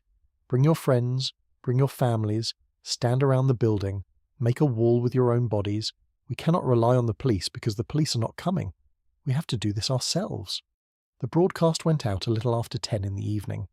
Within an hour, people had begun to arrive at the museum on foot, alone or in small groups, walking through clouds of tear gas and past burning vehicles to reach the front gate. By 2 in the morning, several thousand had gathered. They linked arms. They formed a human ring around the entire perimeter of the building. Some of them sat on the museum steps. Some of them stood in the courtyards. Some of them climbed the low fence and positioned themselves on the lawn between the museum and the burning party headquarters. They were not police. They were not soldiers. They were ordinary Cairenes, doctors, students, mechanics, shopkeepers, retired school teachers, taxi drivers, university professors, mothers with their adult children, religious men and secular men, all standing together in the dark, around a pink building that contained, among other things, the literal face of Tutankhamun. The call also spread at remarkable speed through the early forms of social media that were just then beginning to play a role in Egyptian public life. Mobile phone networks in much of Cairo had been cut by the authorities a day earlier, but messages still moved through whatever channels were available, jumping from one neighbourhood to another with the speed of rumour. Many of the people who arrived at the museum that night had not even heard the television broadcast. They had heard a friend pass it along on a street corner. They had heard a neighbour relay it through an open window. They had heard it shouted from the back of a passing motorbike. The chain that formed around the museum was, in many ways, the first time most of those people had ever stood shoulder to shoulder with that particular set of strangers, and it would not be the last. The same circles of trust that formed in those 14 days went on to shape much of what happened in Egyptian civic life over the next several years. Stories from inside the chain still circulate today. A widowed grandmother brought trays of homemade bread and distributed them along the line. A medical student set up a small triage station for anyone who'd been hurt in the protests and now wanted to help guard the museum. A father and his 2 teenage sons took turns sleeping in shifts on a blanket on the museum lawn, so that there was always one of them standing on the perimeter. A taxi driver organised a rotating fleet of free rides to and from the square for volunteers who lived too far away to walk. Nobody was paid, nobody was in charge. The whole thing organised itself out of pure civic instinct, like an ant colony responding to a threat. It was not pretty, it was not efficient, and it was not always coordinated, but it was, in its own messy way, beautiful. They stayed for 14 days. Shifts rotated, food appeared, water was distributed. At certain points the human chain grew so dense that you could not even see the museum's outer wall through the crowd. The army, when it arrived in the city, set up a perimeter of its own on the outside of the civilian chain. But it was the civilians who had been there first, and it was the civilians who never quite left. not until they were certain the museum was safe. For all of that, however, the museum was already not entirely safe. Sometime during the chaos of the very first night, before the human chain had fully formed, a group of intruders had managed to enter the building. They did not break through the front doors, they did not climb in through the windows, they went up onto the roof. The Egyptian Museum has a system of glass skylights running across the upper floors, which provide natural light to the central galleries below. These skylights were a beautiful original design feature, dating to the early 20th century. They had been maintained over the decades but had not been seriously upgraded for security against modern threats. During the night of fire and panic, somebody, almost certainly several somebodies, climbed onto the roof of the museum from the adjacent grounds. They identified a vulnerable section of the skylight system. They used ropes, possibly the kind you can buy in any climbing shop, to lower themselves down through a broken pane into the dark galleries below. Once inside, they had a few hours of relative freedom. The museum's interior alarms, by some reports, had failed earlier in the day. The lighting was on backup power. The intruders made their way through the galleries, smashing display cases with whatever they had brought with them. By the time security forces, alerted by the noise, finally arrived at the right wing of the building, at least 52 cases had been broken. Glass lay everywhere. Many of the smaller objects on display were on the floor. Some of them were missing. Some of them had been picked up, examined, and dropped. A few had been carried partway across the gallery before being abandoned. A handful had been taken out of the museum entirely. To this day, not all of them have been recovered. The CCTV footage of that night, released to the public months later, is one of the strangest documents in the history of cultural crime. You can see hooded figures rushing through the dark galleries, moving past display cases without slowing down, then suddenly stopping, smashing, grabbing, dropping. They had clearly not done their homework. They did not appear to know which cases held the most valuable items. They smashed cases that held painted pottery and ignored cases that held solid gold. They picked up small wooden objects that were essentially worthless on the international market and missed entire shelves of fragile faience that would have sold for fortunes. At several points, you can see them simply throwing things behind them as they ran. At one moment, a small gilded statuette of the boy king Tutankhamun standing on the back of a leopard ended up snapped clean in two on the floor. That single image, photographed by museum staff the following morning, became the symbol of the night. There were injuries among the intruders. Investigators later found blood traces on the broken glass of several display cases, suggesting that at least one of them had cut himself badly during the smashing. There were also signs of confusion and disorganization. The intruders had clearly entered with a vague plan to grab anything that looked golden, and they had left, hours later, with a frantic handful of items, only a fraction of what was within their reach. They were almost certainly not professionals. They were opportunists, taking advantage of an unprecedented situation, doing as much damage on the way out as they could manage to grab on the way in. And then there is the part of the story that almost nobody outside of the museum staff appreciates fully. The Mask of Tutankhamun, the most famous single artifact in the entire collection, the golden lapis lazuli face that every Egyptian child grows up knowing by heart, was kept in a sealed display case inside a dedicated room on the upper floor. The intruders did reach the corridor that led to that room. They did stand outside the door to that room, but they did not get inside. The reason they did not get inside is, in its own way, the most quietly absurd detail of the entire incident. The door to the room containing the Mask of Tutankhamun was secured on the night of January 28, 2011, with an ordinary padlocked chain. A thick chain, certainly. A real padlock, yes. But the kind of chain and padlock that you might use to secure a bicycle in front of a coffee shop. Nothing high-tech, nothing reinforced, nothing electronic, just a chain. The intruders apparently tried to break the chain, failed in the dark, decided not to spend any more time on it, and moved on to easier targets. The mask behind that absurdly ordinary chain was untouched. While the looters were busy smashing minor display cases and bleeding on the glass of secondary galleries, the most famous single piece of art in Egyptian history was being protected by what was essentially a piece of common ironmongery from a hardware store. A reminder, perhaps, that in a true emergency, simple and stubborn often outperform sophisticated and elegant. In the morning, when staff finally re-entered the museum under military escort, they found the damage. Photographs were taken, An inventory was started. Damaged objects were carefully picked up, labelled, and carried to the museum's restoration laboratory in the basement, where the long, slow process of cleaning, gluing, and rebuilding would begin. Some of the broken pieces would be fully restored within months. Others would take years. A few of the missing items would eventually be quietly returned, slipped under museum doors or left in unmarked envelopes at the front desk, sometimes by people who had clearly thought better of what they had done during the chaos.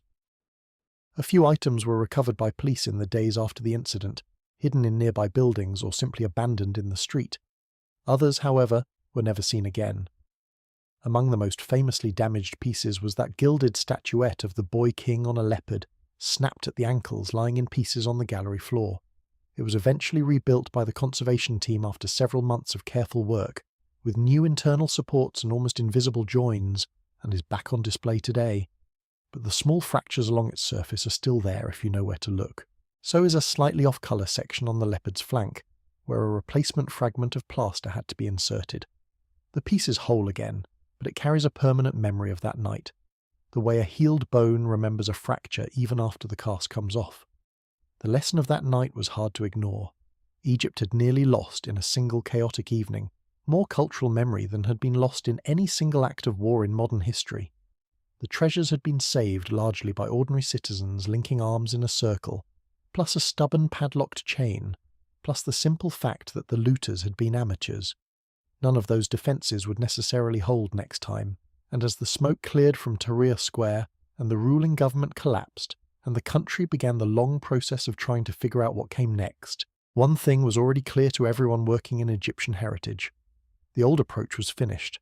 The treasures could no longer be left in a downtown museum protected by glass skylights and bicycle chains.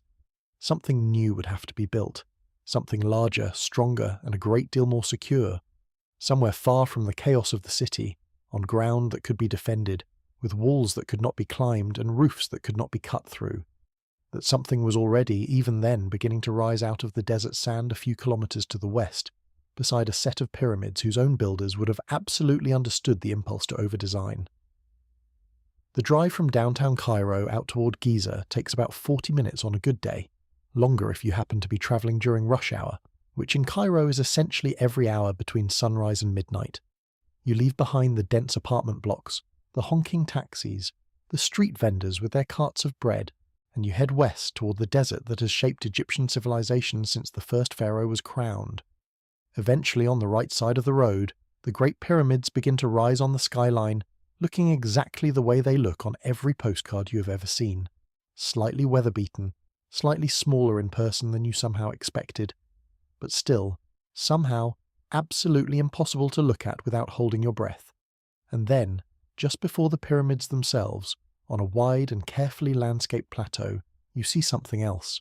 Something so large that for a moment your brain refuses to take in its full size. A long, low building sheathed in pale stone stretching for what feels like an entire airport runway against the horizon. That building is the Grand Egyptian Museum, and it has been, for nearly 20 years, the single most expensive and most ambitious cultural project anywhere on planet Earth. The figures alone are absurd. The main building stretches roughly 600 metres from end to end, longer than 2 of the world's largest cruise ships parked end to end, longer than 5 city blocks in a normal European city. The total enclosed space exceeds 500,000 square metres. The construction budget eventually crossed the 1 billion mark, depending on which currency you choose and which phase of construction you count. The opening date was postponed so many times that by the end of the process, the running joke in Egyptian newspapers was that the museum would open shortly after time itself ended. Naturally, that turned out to be only a slight exaggeration. There were good reasons for the delays. After the events of 2011, after the chaos at the old downtown museum, after the looting wave that washed over the necropoles, the architects and engineers were quietly asked to revise their plans. The original design had imagined a beautiful modern museum building, full of glass and light, focused on aesthetics and visitor experience. The revised version was something else entirely. It was, in plain terms, a fortress disguised as a museum. The outer walls were thickened. The roof structure was hardened. The skylight system in particular was rebuilt from scratch with reinforced laminated glass, designed to resist deliberate cutting, blunt impact, and the kind of overnight climbing party that had once worked so spectacularly downtown. The underground sections were lined with concrete designed to resist explosive shock. The perimeter, on 3 sides, was fenced and monitored. The security camera systems alone reportedly cost more than entire smaller museums in other countries. If a band of opportunists ever again decides to lower themselves through the roof of an Egyptian museum, this particular roof will be the very last one they should choose. Their grappling hooks would slide off, their ropes would fail to find a purchase, and their evening would end with several disappointing scratches on a very expensive piece of glass. Inside, the building is laid out around a central staircase that climbs slowly toward the back of the structure, with each step lined by ever larger statues from ancient Egyptian history. At the very top, the staircase opens onto an enormous picture window. Through that window, you see the 3 Great Pyramids of Giza framed perfectly against the desert sky. It is, in design terms, one of the most theatrically clever museum entrances ever built. You walk up a slow incline, surrounded by thousands of years of human civilization, and at the moment you reach the top, the pyramids themselves appear, exactly where they have stood since long before your civilization existed. The point is impossible to miss. The point is, in fact, the point. Egypt is not asking you to look at the past from inside a museum. Egypt is asking you to look at the past from inside the past. The collection is enormous. Once fully installed, the museum is expected to display somewhere between 80,000 and 100,000 artifacts, drawn from sites across the country, including pieces previously held in storage that the public has never seen before. Some of these pieces have spent decades sitting on dusty wooden shelves in basement archives, catalogued by hand on yellowing index cards, waiting their turn for a display case. Many of them will now appear in public for the first time in living memory. Statues of forgotten kings, painted ostraka with personal messages, children's toys from 4,000 years ago, stone tools, beaded jewellery, painted wooden boxes, ivory combs, copper razors, leather sandals so well preserved that you can still see the marks where their owner's toes pressed into the soles. All of it gathered finely under one carefully air-conditioned roof. But the heart of the museum, the part that pulls people from every corner of the world, is the Tutankhamun Gallery. And here, for the first time since 1922, the entire contents of the Boy King's tomb will be displayed together in a single room. This needs a moment of context, because the scale of it is hard to take in. When the young pharaoh was buried, around the year 1323 BC, his tomb was packed with roughly 4,500 separate objects. Not 4,500 categories of objects. 4,500 individual items. They were stacked, crammed, and arranged in 4 small chambers cut into the rock of the Valley of the Kings, in such a tangled mess that it took the excavation team a full decade to carefully record and remove everything. Some objects were entirely unique, found nowhere else in Egyptian archaeology. Others were variations on familiar themes, but at a quality and quantity that no other royal tomb has ever matched. The find essentially rewrote what was understood about Egyptian burial practices, and it remains, by a comfortable margin, the most complete royal tomb ever discovered. The story of how it was found is itself a small legend. The British archaeologist Howard Carter had been searching the Valley of the Kings for years on behalf of his patron, Lord Carnarvon, by the early 1920s.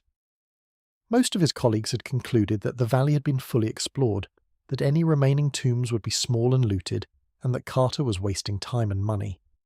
Carnarvon, after 7 seasons of mostly empty results, was on the verge of pulling the funding. Carter pleaded for one final season. In November 1922, a young water boy stumbled across a stone step buried in the rubble. Within hours, a flight of 16 steps had been cleared. Within days, a sealed door bearing the cartouche of an obscure boy king had been exposed. Within weeks, Carter was peering through a small hole at the top of that door by candlelight, with Carnarvon beside him asking the inevitable question, "Can you see anything?" And Carter, in one of the most famous lines in archaeological history, answered that yes, he could see wonderful things. The wonderful things in question would keep him busy for the next 10 years and change Egyptology forever. For nearly 100 years after that, however, the collection has never been shown together. Roughly half of it was on display in the old downtown museum. Roughly half was in storage. Bits and pieces toured the world's museums over the decades, drawing record-breaking crowds in London, New York, Tokyo, Paris and Berlin. but the complete picture, the whole assembly, the entire boy-king burial laid out together in one place, that had simply never happened. Until now. Walking through the new gallery is frankly overwhelming. The famous pieces are there, of course. The Golden Death Mask, displayed in a sealed case under tightly controlled climate and security conditions, sitting at the heart of the room like the centre of a planetary system. The throne with its painted scenes of the young king and his wife. The gilded coffins nested one inside another like the world's most expensive set of Russian dolls. The chariots, which had been disassembled in antiquity to fit through the small tomb doorways and have now been carefully reassembled for display. The huge wooden shrines that surrounded the king's burial. All of it is here, gleaming softly under custom-built lighting, watched by climate sensors, by cameras, by quiet uniformed guards who have spent months training specifically for the work. But it is the smaller, stranger objects that often make the strongest impression. Tutankhamun owned dozens of pairs of sandals.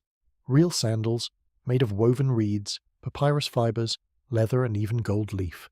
He had simple, everyday slippers for use around the palace, more elaborate sandals for ceremonial events, and a handful of pairs decorated with images of his enemies painted on the inner soles, so that he would symbolically tread on them with every step.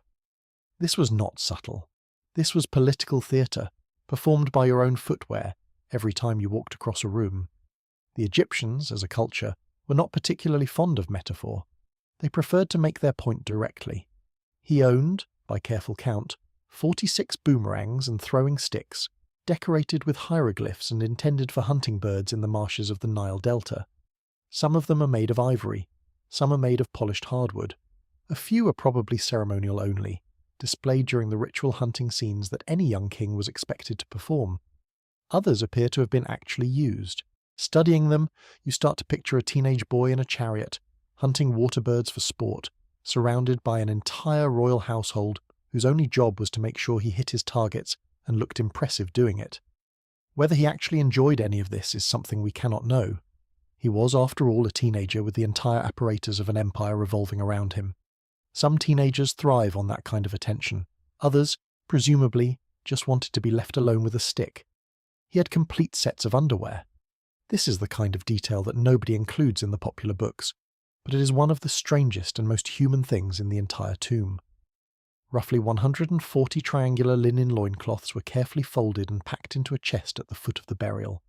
They were brand new, never worn, never washed. They were intended to keep the king clothed in the afterlife in the manner he had been accustomed to in life. A 4-month supply of underwear for eternity, you might say. There is something deeply touching about the people who packed them. Somebody, in the late 14th century BC, sat down and folded these garments one by one, smoothing each fold, knowing that the king was about to leave the world and that this small dignity was the last service they could perform for him. The folds are still visible. The linen has yellowed but not torn. A young king's underwear, preserved across 33 centuries, by the careful hands of people whose own names were never recorded. He had board games. He had ostrich feather fans. He had a complete writing kit with pens, palettes, and ink. He had walking sticks, including several specifically designed for ceremonial use. He had model boats meant to sail him through the underworld. He had hundreds of tiny Shabti figurines ready to do his work in the afterlife. He had a complete set of folding camp beds, which is a detail that surprises almost everybody. The Egyptians had invented portable furniture by 1300 BC, including beds that could be collapsed for travel, with bronze hinges and clever folding mechanisms. He had jars of perfumed oils, baskets of dried fruit, hampers of grain, jars of wine labelled with vintage years, and even a small wreath of fresh flowers that had been laid on his coffin lid by, almost certainly, his young widow. The wreath, faded and brittle, has survived. The widow has not, except in the careful work of the historians who have since tried to identify her. And then there are the 2 small mummies. This is the saddest part of the whole gallery, and it is in many ways the part that visitors remember the most clearly. Inside 2 small wooden boxes placed near the king's coffin were the mummified remains of 2 infants, both girls, both stillborn, or possibly dead within hours of birth, both daughters of Tutankhamun and his queen. Modern DNA testing has confirmed the family relationship. The mummies are tiny, no longer than the length of an adult forearm, and they were prepared with all the same care and ritual that adult royal mummies received. Small linen wrappings, small canopic equipment for their organs, small painted coffins, even small golden masks beautifully crafted, designed to fit faces that had barely lived a day in this world. Why were they placed in his tomb? Egyptian royal burial customs were strict about who could be buried with whom, and small children were almost never included in their fathers' tombs. The most likely explanation is the saddest one. Tutankhamun himself died young, probably around the age of 18 or 19. His queen had given birth to 2 daughters during their brief marriage, and neither had lived. When the king's tomb was being prepared in haste, somebody decided that these tiny lost daughters should not be buried elsewhere, alone, but should travel with their father into the afterlife. They had never known him in this world. Perhaps the family hoped they would know each other in the next. Looking at those 2 small painted coffins, knowing what they contain, knowing that all of this was assembled by people who genuinely believed their preparations would carry the family together into a paradise of green fields and clear water, is one of the few experiences in any museum that actually stops people in their tracks. Many visitors cry. Many simply stand for a long time, in silence, before moving on. It is a moment of unexpected closeness across 33 centuries. The smallest object in the gallery in many ways hits the hardest. All of this, the boy king, his sandals, his boomerangs, his underwear, his small daughters, would not be on display without the patient work of the restoration laboratories tucked away in the museum's lower levels.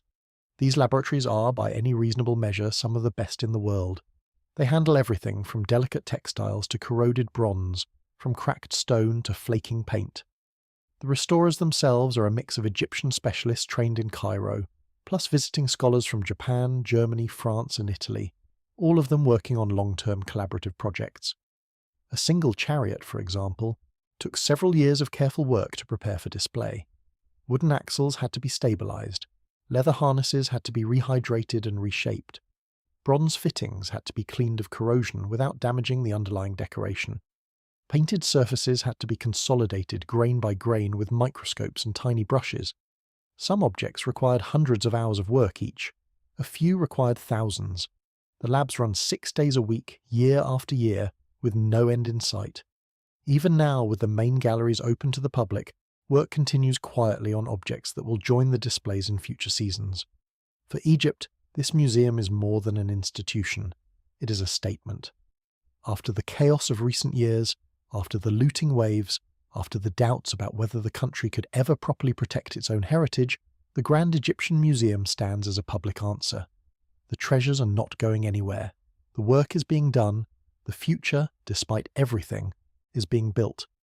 And the pyramids themselves, visible through that great picture window, sit just outside, as if quietly approving of the new neighbour. But of course, no museum on earth, however magnificent, can fix the other side of the Egyptian heritage equation. Because heritage alone does not feed a country. Heritage attracts visitors. Visitors bring revenue. Revenue funds protection. The cycle only works if the visitors keep coming. And in the years following the revolution, the visitors stopped coming in numbers that very nearly broke the system. To understand what that crash looked like up close, you have to step out of the museum, board a plane to Luxor, and walk down to the riverbank where the Nile cruise ships used to gather in the hundreds. We are going to spend a few days aboard one of them, a vessel we'll call the Akhenaten Star, and we're going to meet some of the very few European tourists who still book a week along the river in the post-revolution era. The Akhenaten Star is a medium-sized cruise ship, 4 decks high, painted white with blue trim, with a capacity of 140 passengers in 70 cabins. It runs the standard week-long route between Luxor and Aswan, stopping at the temples of Karnak, the Valley of the Kings, the Temple of Hatshepsut, the Colossi of Memnon, the temples of Edfu and Komombo, the High Dam, and the Temple of Philae, before either looping back or, on certain itineraries, continuing further south to Abu Simbel. It is the kind of itinerary that, in the late 20th century, was considered the gold standard of cultural tourism. A floating hotel, a different ancient site every day, air conditioning between excursions, a swimming pool on the top deck, buffet meals 4 times a day, a small evening entertainment program with a belly dancer, a Sufi spinner, and an enthusiastic but slightly out-of-tune house band. For decades, you could not throw a stone in Luxor without hitting at least 3 booking agents selling exactly this experience. But on the particular voyage we are going to share, The Akhenaten Star is carrying 80 passengers, not 140, 80, 60 empty beds. Roughly 40% of the ship is sailing dark. Cabin lights are off. Hallways are quiet. The dining room, designed to seat the full capacity at 3 rotating sittings, now serves everyone in a single sitting with empty tables between the occupied ones. The pool deck at peak hours in the afternoon has perhaps 15 people lying on the lounges. The bar in the evening attracts a polite but small group of regulars who order their drinks, chat briefly with the bartender, and head to bed at a reasonable hour. The atmosphere is friendly, polite, and slightly melancholy. Nobody says it out loud.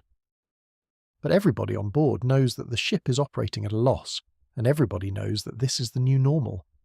To attract those 80 passengers, the cruise company has been forced to discount aggressively.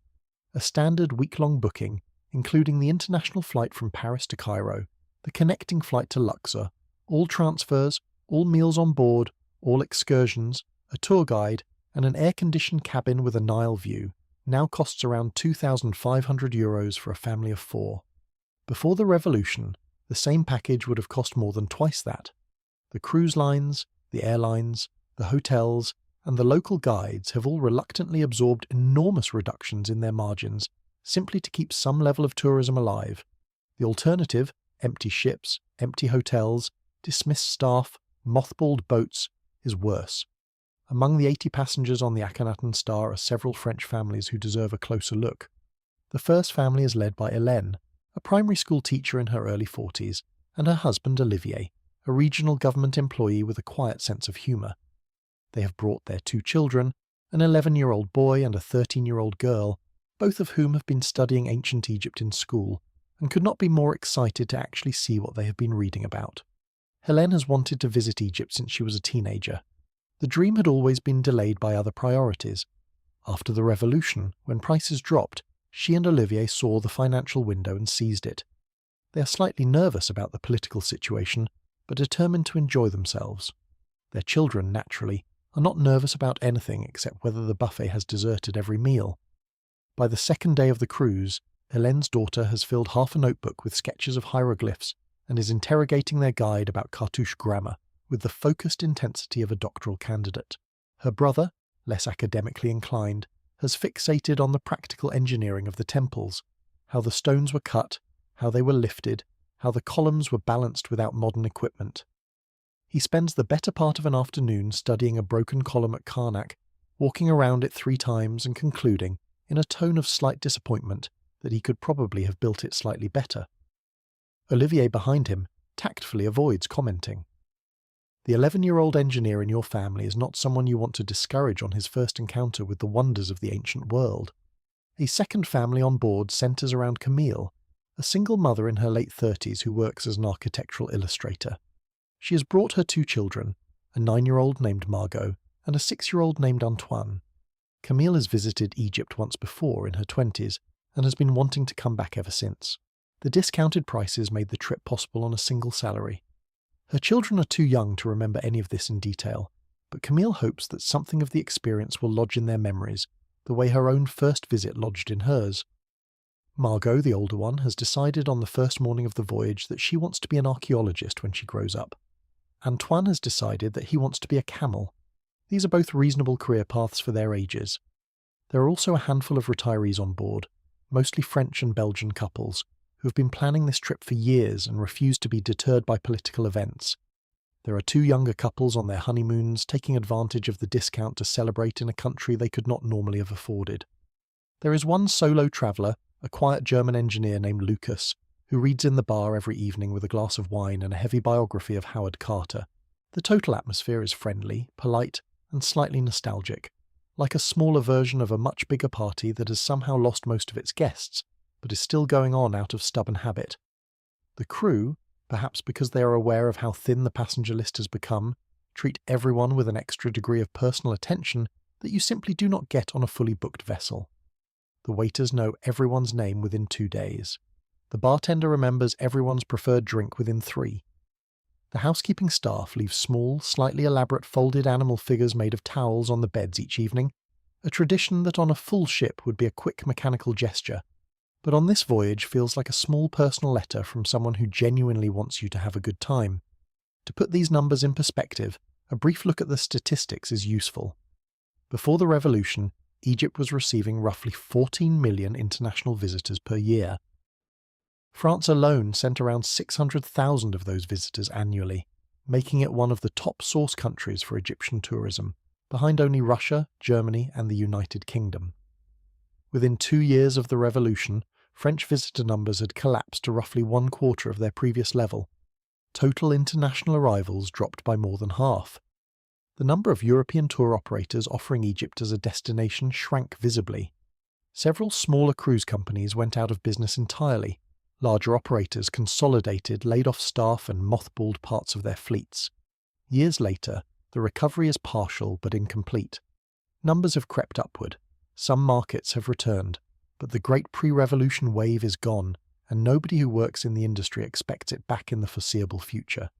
The most visible sign of all this, for the passengers on the Akhenaten Star, is the security. There are armed guards on the ship. Not many, and they are discreet, but they are there.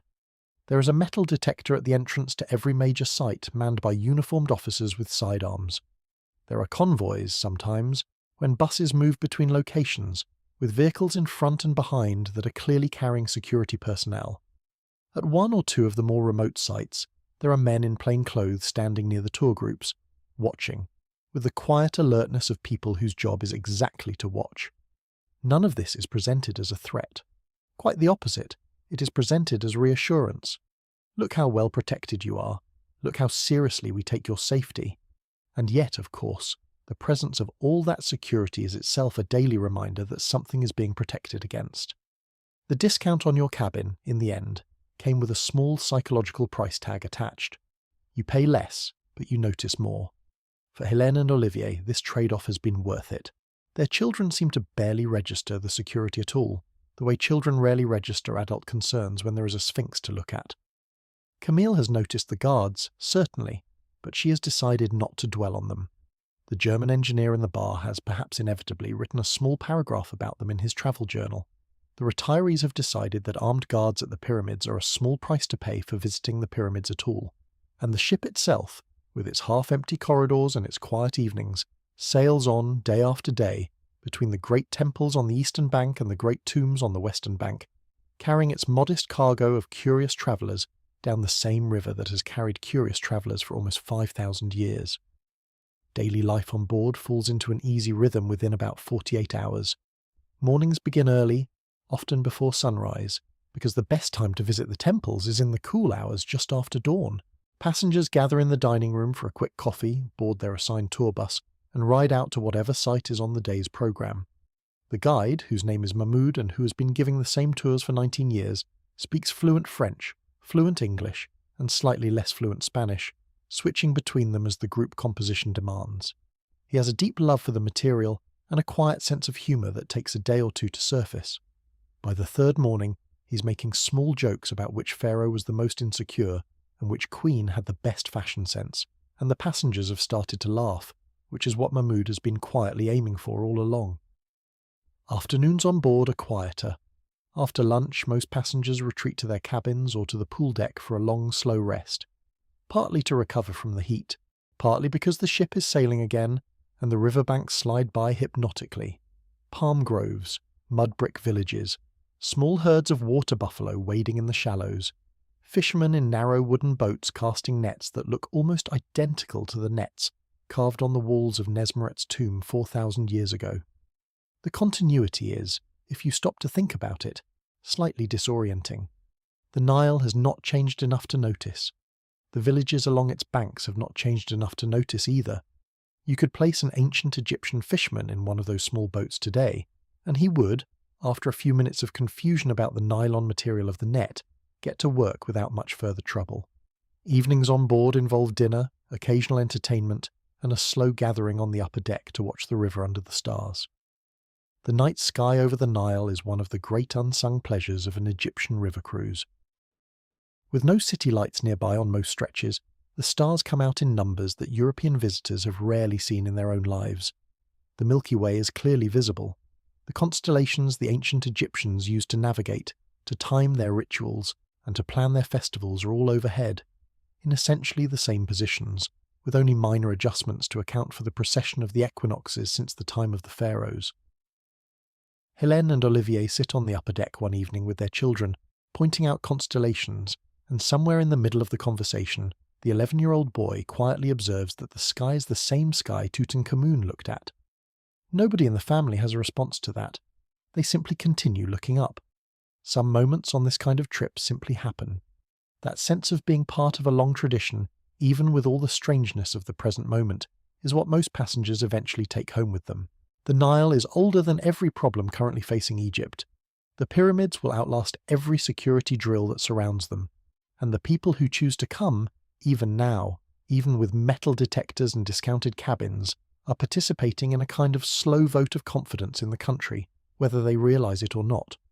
Every booking is a small message. Every dinner served on board is a small contribution to the wages of someone who needs them. Every photograph at Karnak is a small act of attention paid to a culture that has always rewarded attention. Of course, not every ship is still sailing. Some have not moved from their docks in years, and the sight of those ships, lined up along the riverbank like enormous resting animals, is one of the most haunting things in all of modern Egypt. The Akhenaten Star is one of the lucky 30 or so vessels still running the Luxor to Aswan route on a regular schedule. That number is worth pausing on for a moment. 30 ships, out of 300. Before the revolution, the Egyptian Nile cruise industry was something close to absurd in its scale.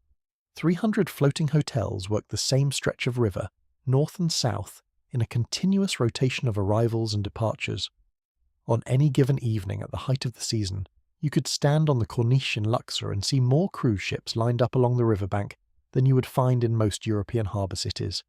Some nights, the ships were moored 3 or 4 deep, with gangways crossing one over another, so that passengers had to walk through the lobbies of 2 or 3 other vessels just to reach the riverbank. The carpets in those lobbies, in those years, were never empty. The bars never closed before midnight. The pools were always full. The sound of belly drums and small bands carried across the water until the early hours of every morning, and the only complaint anybody had was that the noise from the next boat over sometimes overlapped with the entertainment program on your own. That world is gone. What replaced it is something stranger. If you walk along the Corniche in the early morning, before the sun rises high enough to make the air shimmer, you can see what is left. The 30 active ships are out there somewhere, sailing one of their well-worn loops between Luxor and Aswan, working hard to keep their owners solvent. The other 270 ships, however, are still here. They never went anywhere. They're tied to the riverbank 3 or 4 deep in places lined up along the shore like an enormous fleet of resting whales. Some are recent, some have been sitting in the same spot for over a decade. None of them are sailing. Most of them, by any honest accounting, will probably never sail again. The names painted on their bows tell their own slow history. There are ships named after pharaohs, queens, and gods of the underworld. There are ships named after temple cities and important relics. There is a vessel called the Hatshepsut, who probably would not be entirely amused to find her name on the side of a rusting hull in the year 2026. There is a vessel called the Ramses, whose paint has flaked badly enough that the name now reads more like the Rams. There is a vessel called the Cleopatra, naturally, because every cruise fleet anywhere on the Nile has a vessel called the Cleopatra, the way every airline has a Boeing somewhere in its inventory, and every regional bus company has a vehicle called the Express. The walk along the Corniche, as the morning light catches all these tarnished names, has the strange feeling of reading an entire history book aloud, in the slightly mournful tone of a museum guide, explaining that everything in this particular hallway used to be more impressive. To understand what those ships look like up close, we are going to spend an hour on board one of them. We will call her the Champollion, named after the brilliant French scholar who finally cracked the code of Egyptian hieroglyphs in the year 1822, a name chosen by her original owners with great optimism back in the late 1990s, when the cruise industry was booming and a new ship needed a name with classical resonance. She was once one of the finest mid-sized ships on the Nile, 65 cabins, 300 metres of polished teak deck, a formal dining room with crystal chandeliers, a panoramic lounge with floor-to-ceiling windows, a small gymnasium, a beauty salon, a card room, and a swimming pool on the upper sundeck that, in her glory years, was filled and refreshed daily by uniformed pool boys with white towels folded over their arms. She has not carried a single paying passenger in 5 years. Boarding her requires permission from the owning company, the cooperation of the small watchman crew, and a careful walk along the rusting gangway, which has not been properly maintained in years and creaks slightly under each step. The first thing you notice as you step onto the main deck is the silence. A working ship has 100 small noises: the hum of generators, the murmur of voices from the kitchen, the soft drone of air conditioning, the occasional clatter of a service trolley being wheeled down a hallway. The Champollion has none of those. She has only the soft slap of river water against her hull, the distant honking of taxis from the Corniche, and the occasional cry of a gull somewhere overhead. The effect is unsettling. The ship feels less like a building and more like a body that has stopped breathing. The watchman on duty is a man named Salim Farouk, 63 years old, born in Luxor, who worked on these ships for almost 40 years before transferring to night security duty, when the cruise industry began its long decline. Salim is small, neatly dressed in a faded blue uniform that he washes himself each evening, and he has the careful, dignified manner of a man who has spent his life serving wealthy travellers and has now found himself in late middle age serving an empty boat. He greets visitors politely. He offers tea, which he prepares on a tiny camping stove in the crew quarters. He waits patiently while you adjust your eyes to the dim light inside the corridors, because the ship's main electrical system has been switched off for years, and only a few small battery-powered lamps in the watchman's area are still functional. Beyond the small pool of light around the crew area, the ship is mostly dark. Salim agrees to show you around. He has done this only a few times before, for the occasional journalist or curious researcher who has obtained permission.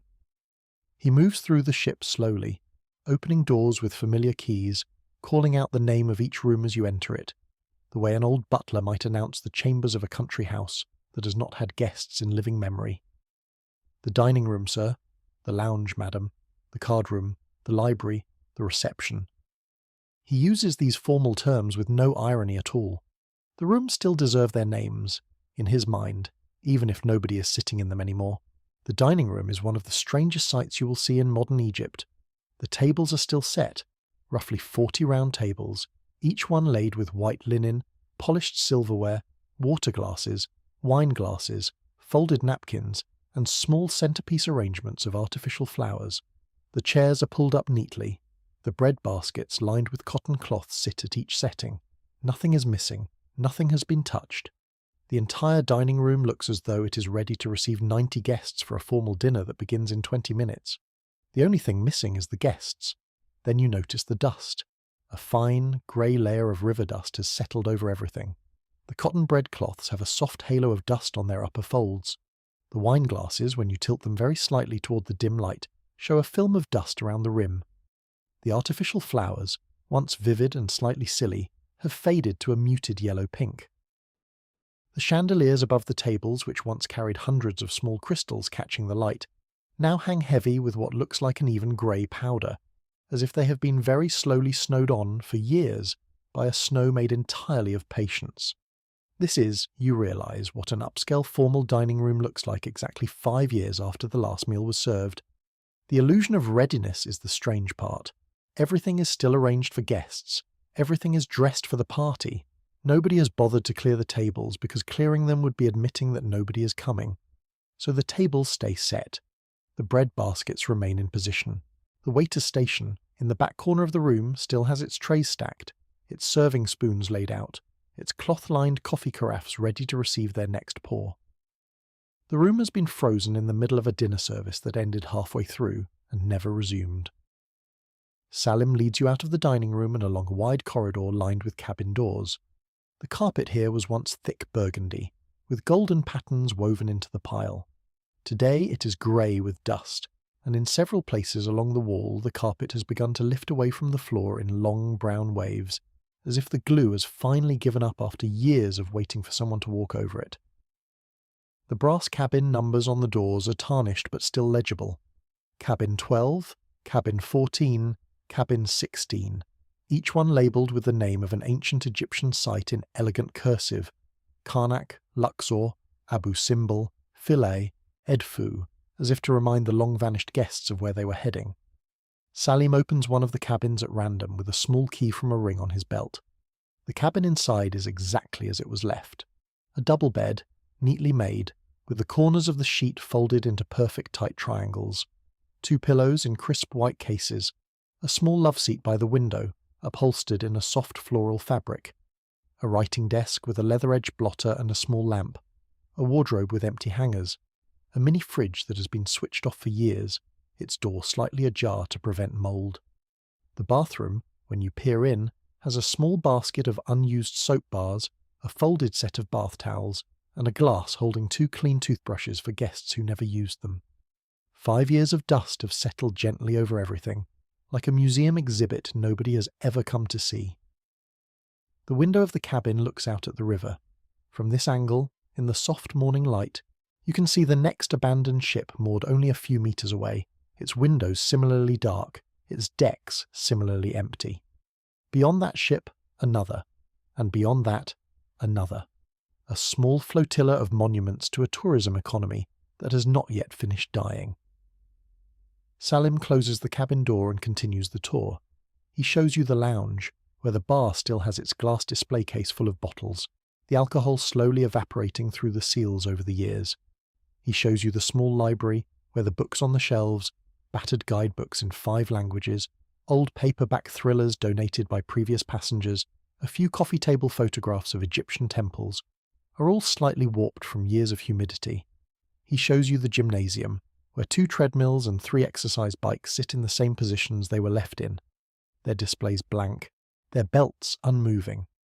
Anyone who has ever struggled with the moral guilt of a half-used gym membership will find the sight of this room oddly comforting. Even on a doomed cruise ship, the exercise equipment was apparently used as little as it is anywhere else. But the most striking room on the ship is the lobby. The lobby is where the photographs are. Every ship had a tradition. After each cruise, the guests would be photographed as a group, on the upper sundeck, holding small souvenir bottles of wine, smiling with their guides and crew. The photographs would be developed overnight by an onboard photographer, framed in cheap gold-painted frames, and hung on the lobby wall as a kind of running visual diary of the ship's voyages. Each photograph was labelled with the dates of the voyage and the country or countries from which the guests had come. Over the years, lobby walls on these ships accumulated dozens, sometimes hundreds, of such group portraits, a moving record of the constant flow of visitors that had passed through. The Champollion's lobby has 37 framed photographs on its walls. Some are dated from the late 1990s, some are from the early 2000s. The newest ones are from 2010, and then there is one final photograph hanging slightly crookedly at the very end of the row. It is dated January 2011. The voyage ended only a few days before the protest began in Cairo. The group photograph shows 28 passengers and 7 crew members standing on the upper sundeck. The passengers are smiling. They are wearing summer clothes. They are holding small bottles of red wine. They look like every group photograph in every other frame on the wall, with one small difference. Salim, who has worked on this ship for 35 years, is in the photograph too. He's standing at the back, in his neatly pressed uniform, his arms politely folded. He looks slightly younger. The world that produced that photograph still existed. On that particular evening in January 2011, it would not exist a month later. He stands in front of the photograph for a moment without saying anything. Then he gestures with one open hand, the way someone might gesture at an old family album, and says quietly that there was supposed to be another photograph the following week. The next group had already been booked. The cruise had been cancelled when the protests reached Cairo. The group never came. None of the groups after that came either. The wall has stopped at January 2011, like a calendar that simply ran out of pages. Outside, on the upper sundeck, the swimming pool is in a state that is almost difficult to describe.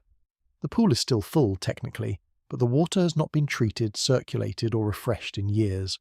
The surface is now a thick green-brown soup. Mosquito larvae move visibly in the upper layer. The tiles around the edge of the pool have cracked and lifted. The pool deck chairs, once arranged in neat rows of 20, have been pushed by years of wind into a tangled pile against one of the railings. The white plastic of the chairs has yellowed and grown brittle. 1 or 2 of them have collapsed entirely, their frames buckled, their fabrics sagging. The pool bar at the far end of the deck still has its sun umbrella attached, although the fabric of the umbrella has rotted through in several places and now hangs in long shredded strips. A small concrete dance floor next to the pool, which was used in the evenings for after-dinner entertainment, salsa lessons and the occasional belly dance show, has been claimed by a small colony of weeds growing up through cracks in the surface. Salim, looking at the weeds, makes a small gesture with both hands, as if to say, "What can you do?" He used to dance here, he says, in the early years of his employment, when the crew sometimes joined the guests on the dance floor after dinner. He was a good dancer once, he says, slightly embarrassed, glancing aside. He has not danced in many years. The story of how all this happened is not a complicated one, although it is told differently depending on who you ask. The cruise company that owned the Champollion went into financial difficulty within 18 months of the revolution. Bookings collapsed. Cancellations poured in. The cost of operating each ship, fuel, crew salaries, insurance, mooring fees, food supplies, maintenance, could not be sustained at the new low passenger numbers. The company tried for a while to keep the ship running with skeleton crews and aggressive discounts. The math did not work. Eventually the decision was made to take the ship out of service, tie her up at the riverbank and wait for things to improve. That decision was made 5 years ago. Things have improved slightly, not enough to make this particular ship economically viable again. The company still pays the wages of 15 crew members, including Salim, whose only job is to keep watch over the moored ship and prevent her from being looted, damaged, or quietly stripped for parts. Over the years, several other moored ships in the area have been quietly stripped. Copper piping, brass fittings, electronics, even appliances from the kitchens and ceramic fixtures from the bathrooms have all been removed by various local entrepreneurs working under the cover of darkness.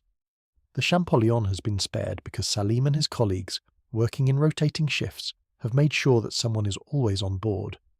That is the entire economic logic of the Watchman crew. The ship is not making any money, but the ship is still worth something on paper, and so it must be protected, the way you might protect an old family heirloom whose value has dropped significantly, but whose loss would still hurt. The pay for this work is modest, about a third of what Salim earned in his last year as an active crew member on a working cruise. But the work is steady, and at his age, in this economy, steady has become more important than generous. He works 5 nights on, 2 nights off, sleeping during the day in a small cabin near the rear of the ship that he has converted into something resembling a private apartment. He has a small refrigerator, a kettle, a battery-powered radio, and a stack of newspapers from the past month. He reads the obituaries every day, because he admits with a small shrug his generation is starting to leave the world, and he wants to know who has gone before someone tells him in the street. A moored ship, Salim explains, develops its own set of problems that nobody on a working vessel ever has to deal with. Without daily movement, the hull collects a heavy layer of riverweed and silt below the waterline, and small freshwater mussels attach themselves in colonies that, over years, can clog underwater intake pipes completely. Without constantly running ventilation, the interior air becomes heavy with damp, and mildew begins to creep into the curtains, the carpets, the upholstery, and the wooden trim. Without circulating water, the toilets and showers develop chemical residues that no normal cleaning routine will remove. Salim spends a portion of every shift simply rotating the running of certain pumps, opening certain windows, drying certain corners, in a slow effort to keep the ship from rotting away from the inside out. It is a losing battle. The ship is degrading slowly anyway. But losing slowly is, in his words, much better than losing quickly. He has come to think of his job as similar to that of a nurse in a long-term care ward. You cannot stop the patient from getting older, but you can make sure they are not in pain. Sometimes a working cruise vessel passes by the moored fleet, on its way north or south along the river. The contrast is hard to ignore. The active ship glides along in the middle of the channel, music drifting faintly from its open lounge windows, passengers leaning over the railings to photograph the sunset. The moored ship sits silent, in rows, watching the working ship pass like elderly relatives watching a young cousin run past on the way to a party they have not been invited to. Salim sometimes recognizes the crew of the active ships, and they sometimes recognize him. They wave to each other across the water. The wave is friendly, but it is the kind of wave one gives to someone you used to know better than you know them now. The cruise community of Luxor was once a single extended family. It has become, in many ways, 2 separate worlds, those who still sail and those who only stand watch. There are also days when the river itself does something to remind everyone how indifferent it is to the affairs of the people living along its banks. During the seasonal low water, The river drops far enough that the moored ships sometimes settle awkwardly on uneven mud, listing several degrees to one side, requiring the watchman to redistribute interior weights or shift mooring lines until the vessels straighten out again. During the rare flood events, the opposite happens. The river rises hard against the hulls, the mooring lines strain, and the watchmen spend their shifts checking knots and adjusting fenders, hoping that nothing fails before the surge passes. The river has been doing this for thousands of years. The ancient Egyptians worshipped its annual rise as the gift of the god Hapi, whose generosity made the harvest possible. The modern watchmen of the moored fleet have a more complicated relationship with the same force, since they are responsible for vessels that the river was never really designed to host indefinitely. The river, of course, has no opinion on the matter. It simply rises and falls, as it always has, and the ships either survive each cycle or do not. Salim has a small collection of stories from his decades on the river. He remembers a particular Spanish family who came aboard once, in the late 90s, whose youngest daughter, perhaps 8 years old, was so terrified of the falcon-headed Egyptian gods in the temple carvings that she refused to leave her cabin for 2 full days, until her parents promised her that no falcon-headed creature would ever come into her room at night. He remembers a British honeymoon couple who got into a serious argument on the upper deck and were heard, by half the ship, threatening to throw each other's passports into the Nile. He remembers a Russian grandmother who brought her own samovar on board and convinced the dining room staff to let her brew tea in it at the bar.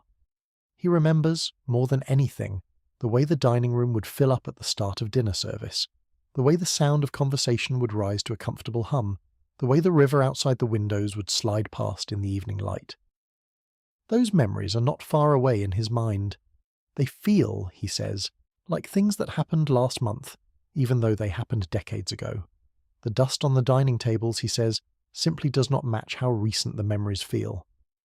Salim, asked what the hardest part of the job has been, thinks for a long moment before he answers. The hardest part, he eventually says, has not been the loneliness, or the dust, or the long quiet shifts. The hardest part has been the slow death of the social network that the cruise industry once supported. He knew in 2010 perhaps 100 men and women who worked in the Nile cruise business. Captains, engineers, cooks, waiters, bartenders, room cleaners, entertainment staff, dockside porters. Some have moved to other industries. Some have moved abroad. Some have given up looking for work and now drive taxis in Cairo. A handful, like himself, have transitioned into night security on ships that no longer sail. The cruise industry was, for many decades, one of the steadiest sources of employment in the entire region. The closure of the moored ships has rippled outward in ways that nobody anticipated. Beyond the ships themselves, an entire ecosystem of small businesses around Luxor and Aswan has either contracted sharply or disappeared entirely. The shopkeepers who used to sell papyrus paintings to disembarking passengers, the horse-drawn carriage drivers who used to wait at the docks for guests heading into town, the musicians who used to play in the small bars along the Corniche, the waiters in the riverside restaurants, the cooks in the back kitchens, the cleaners in the small hotels that hosted the cruise crews during their short layovers between voyages. All of them have, to varying degrees, lost a major source of income. Some of them survive on what remains of the active cruise industry. Others have moved into other lines of work. A few have simply left the country. The numbers, where they are tracked, are sobering. The Luxor Governorate, by some estimates, lost more than 100,000 tourism-related jobs in the years immediately after the revolution. The recovery in the years since has restored some of them, but nowhere near all. For an economy that had built much of its modern prosperity on the back of foreign visitors, this kind of contraction was not just an inconvenience, it was a generational rupture. Families who had worked in tourism for 3 or 4 generations suddenly had nowhere to send their children. Sons who had been trained, from boyhood, in the languages and manners required to serve European visitors, now found themselves with skills that nobody needed. Salim has 2 sons of his own. Both grew up watching their father in his white uniform, hearing his stories of foreign passengers, learning a few words of French and English from the books he brought home. Both had been expected in earlier years to follow him into the cruise industry. Neither of them did. The older son now works in construction in a town near Cairo, framing concrete forms for new apartment blocks.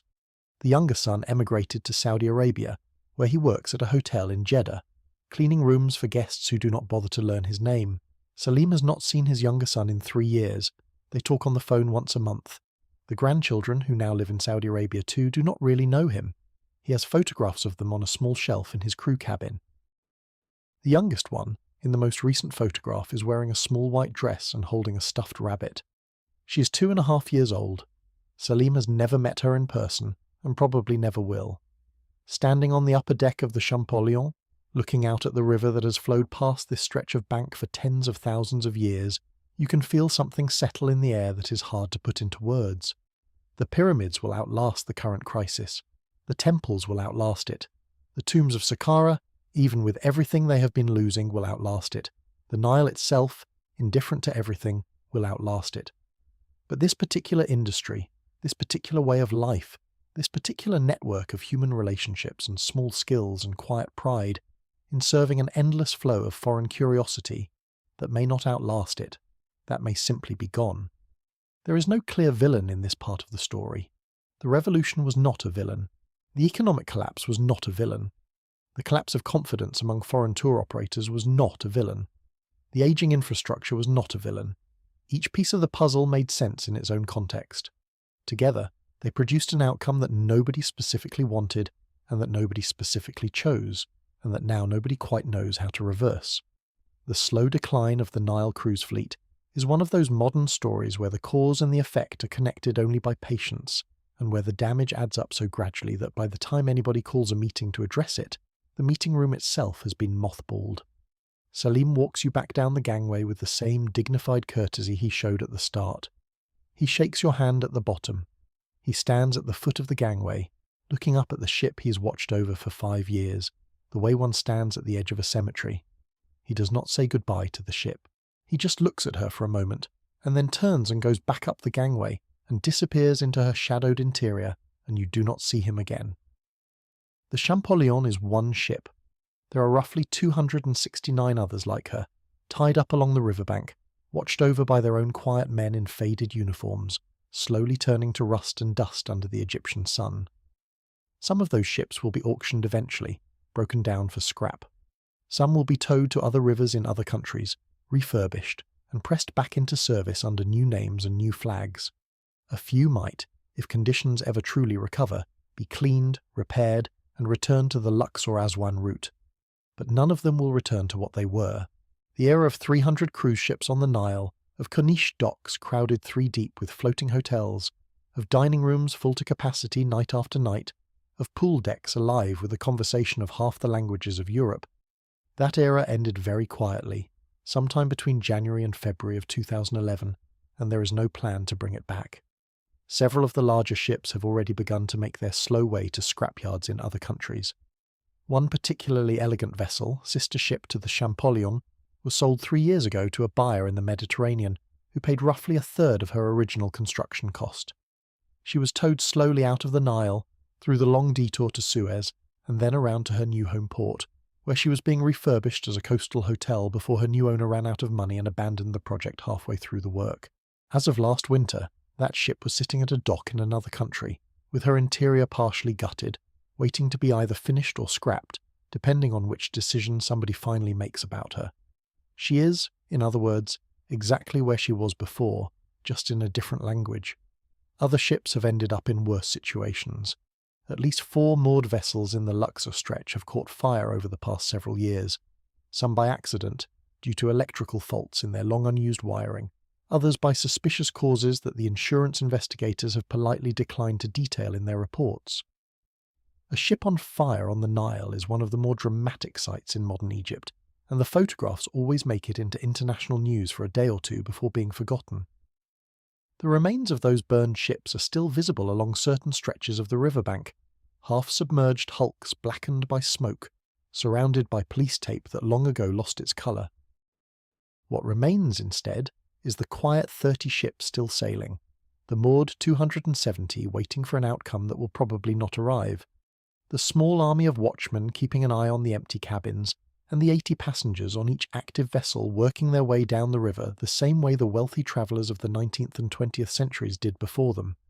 The industry is smaller, the river is the same, and yet, even in this much-reduced version of the tourism economy, the daily theatre of selling Egypt to its remaining visitors goes on, with all of its rituals, its small dramas, and its very particular relationship with money, especially the relationship with money, which over centuries of practice has been refined into something approaching an art form.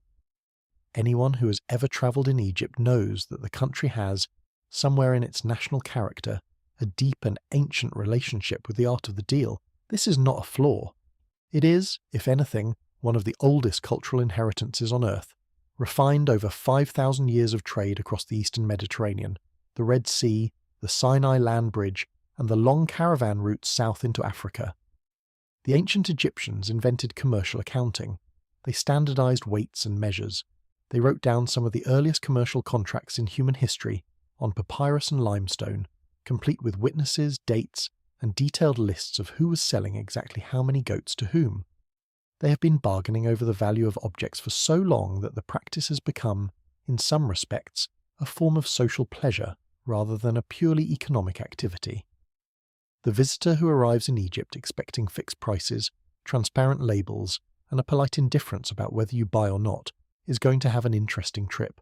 The shape of the modern tourism trade, as it operates around the Nile cruise circuit, follows several reliable patterns that every experienced visitor learns to recognize, usually a little later than they would have preferred. To witness those patterns in their full theatrical glory, we're going to spend a few more days with the 80 passengers of the Akhenaten Star, watching them navigate the small commercial dramas that are written into the itinerary as carefully as the temple visits and the riverside lunches. The first encounter, almost always, happens on the water. Somewhere between Luxor and Edfu, usually in the early afternoon while the ship is sailing slowly upstream, a small wooden rowboat will appear alongside the cruise vessel and begin to keep pace with it. The boat is rowed by 1 or 2 men working a long oar at the stern. The boatman is usually middle-aged, sunburnt, and dressed in a faded cotton galabeah. He brings the small boat right up to the side of the moving cruise ship, sometimes within a metre of the hull, with the kind of relaxed precision that comes from having performed this same manoeuvre 10,000 times in his life. Then, as the cruise passengers gather along the railings to see what is happening, the trading begins. The trading is done by throwing. This is not a metaphor. The boatman, balancing on the small rocking craft below, reaches into a pile of merchandise stored at his feet. Folded cotton scarves wrapped in clear plastic, small alabaster vases, woven baskets, scarab pendants, embroidered shirts, miniature pyramids carved from polished stone, and he throws individual items, one at a time, up to the cruise passengers on the deck above. Each item is bundled into a small package, sometimes weighted slightly with a piece of cardboard so that it flies straight, and the boatman's aim is, by any reasonable measure, supernatural. He can hit a specific passenger leaning over the railing from 5 meters below, on a moving deck, while paddling a moving boat against the river current. After a few minutes of watching this, your respect for his throwing accuracy starts to outweigh your interest in the merchandise itself. The passenger, having now caught a small plastic-wrapped scarf in mid-air, has roughly 30 seconds to decide whether to keep it. The boatman shouts up a price, usually in some pidgin mixture of English, French and German, depending on which languages he has identified in the deck conversations of the past minute. The passenger shouts down a counter-offer, usually about a third of the asking price. The boatman pretends to be insulted. The passenger pretends to be uninterested. The boatman lowers his price slightly. The passenger raises hers slightly. Within about 90 seconds, they have arrived at a number that more or less reflects the actual market value of the scarf. And now the second problem begins, which is the question of how to complete the transaction physically, while the two boats continue moving at slightly different speeds in slightly different directions on a wide and busy river. The standard solution is the bag on a rope. The boatman tosses up a small cloth bag attached to a thin cord. The passenger places their cash inside the bag. The boatman lowers it back down to the boat, counts the money and shouts up acknowledgement that the deal is concluded. If the passenger decides not to buy the item after all, they simply throw it back down to the boat, which the boatman catches with the same casual perfection he used to throw it up in the first place. Some items, in the course of a successful sail along the river, get thrown up and thrown back 4 or 5 times before someone finally buys them.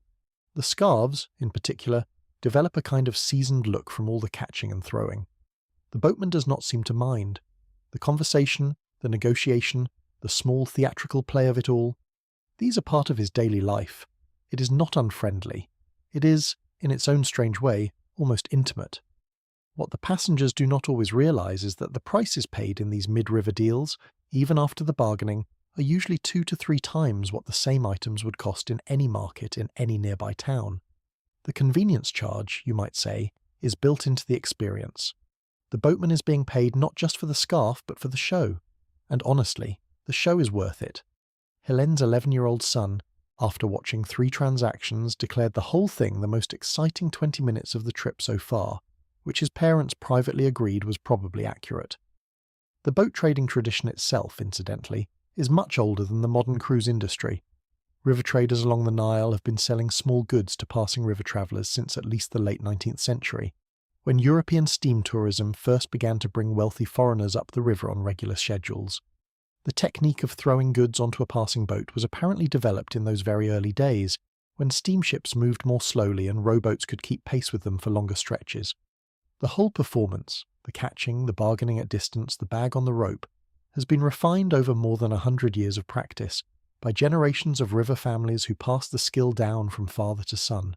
Today's boatmen are sometimes the great-grandsons of the original river traders, working the same stretches of water, using the same throwing techniques, selling the same general categories of merchandise. The actual goods have updated a little. The scarves used to be heavier, the colours used to be different, the t-shirts did not exist at all, but the basic transaction has remained almost untouched.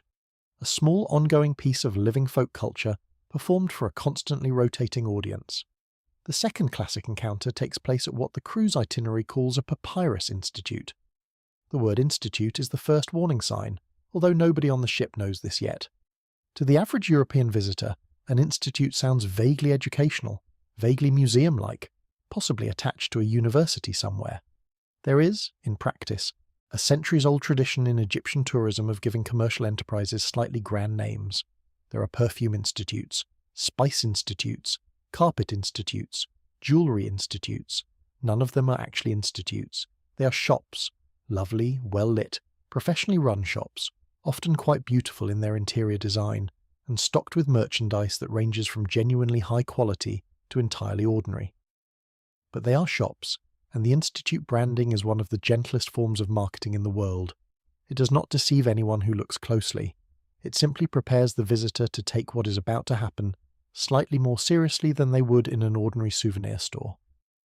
The cruise group is delivered to the Papyrus Institute by minibus after the morning temple visit. They are welcomed into a beautifully air-conditioned reception area by a courteous host who introduces himself in flawless French, English, and a respectable amount of Spanish. He invites the group to be seated. He explains with genuine pride that this institute has been making papyrus by traditional methods for several decades, using techniques that go back to the time of the pharaohs. He then demonstrates the entire process from start to finish. The demonstration is, in fact, genuinely educational. The host shows the passengers the actual papyrus reed, which is a tall grass that grows along the river. He strips a fresh reed in front of the group, peeling away the outer skin to reveal the white inner pith. He cuts the pith into thin strips with a small knife. He soaks the strips briefly in water. He lays them out in a crisscross pattern on a wooden press. He explains the chemistry of the natural sugars in the pith, which act as glue when pressed together. He places the woven sheet under the press, lowers the upper plate, and presses it for several minutes. He removes the result, which is a small fresh sheet of papyrus, slightly damp, ready to be dried in the sun and painted upon. The whole demonstration takes about 15 minutes. The passengers are charmed. Several of them ask questions. The host answers with the patient pleasure of a man who genuinely loves his subject, and has answered the same questions about 10,000 times. Then he gestures politely toward the door at the back of the room, and the group is led, with the lightest possible touch, into the actual shop. The shop is enormous. It occupies several large rooms, with hundreds of finished papyrus paintings hanging on the walls, all of them framed in gilded wood, all of them lit by soft, warm lighting designed to make their colours glow. The themes are familiar. Scenes from the Book of the Dead, portraits of Cleopatra, the goddess Isis, the boy king Tutankhamun, the long line of pharaohs in their double crowns, depictions of the famous temples, the Great Pyramids, and so on. The paintings range in size from small postcard-sized pieces to enormous wall hangings the size of dining tables. The prices range accordingly, from very modest to genuinely substantial. Each visitor is now approached one at a time by a personal sales attendant. The attendant introduces himself, asks where the visitor is from, and begins a guided tour of the merchandise. This is the moment at which the actual selling begins, and it is done with extraordinary skill. Camille, the single mother with the 2 young children, finds herself paired with a man named Ahmed, who has clearly identified her within 30 seconds as both interested in the merchandise and slightly emotionally vulnerable to the romance of the experience. Ahmed is patient. He shows her 1 or 2 pieces, asks gentle questions about her taste in colours, mentions that she has good taste, mentions that her daughter, Margot, has good taste too.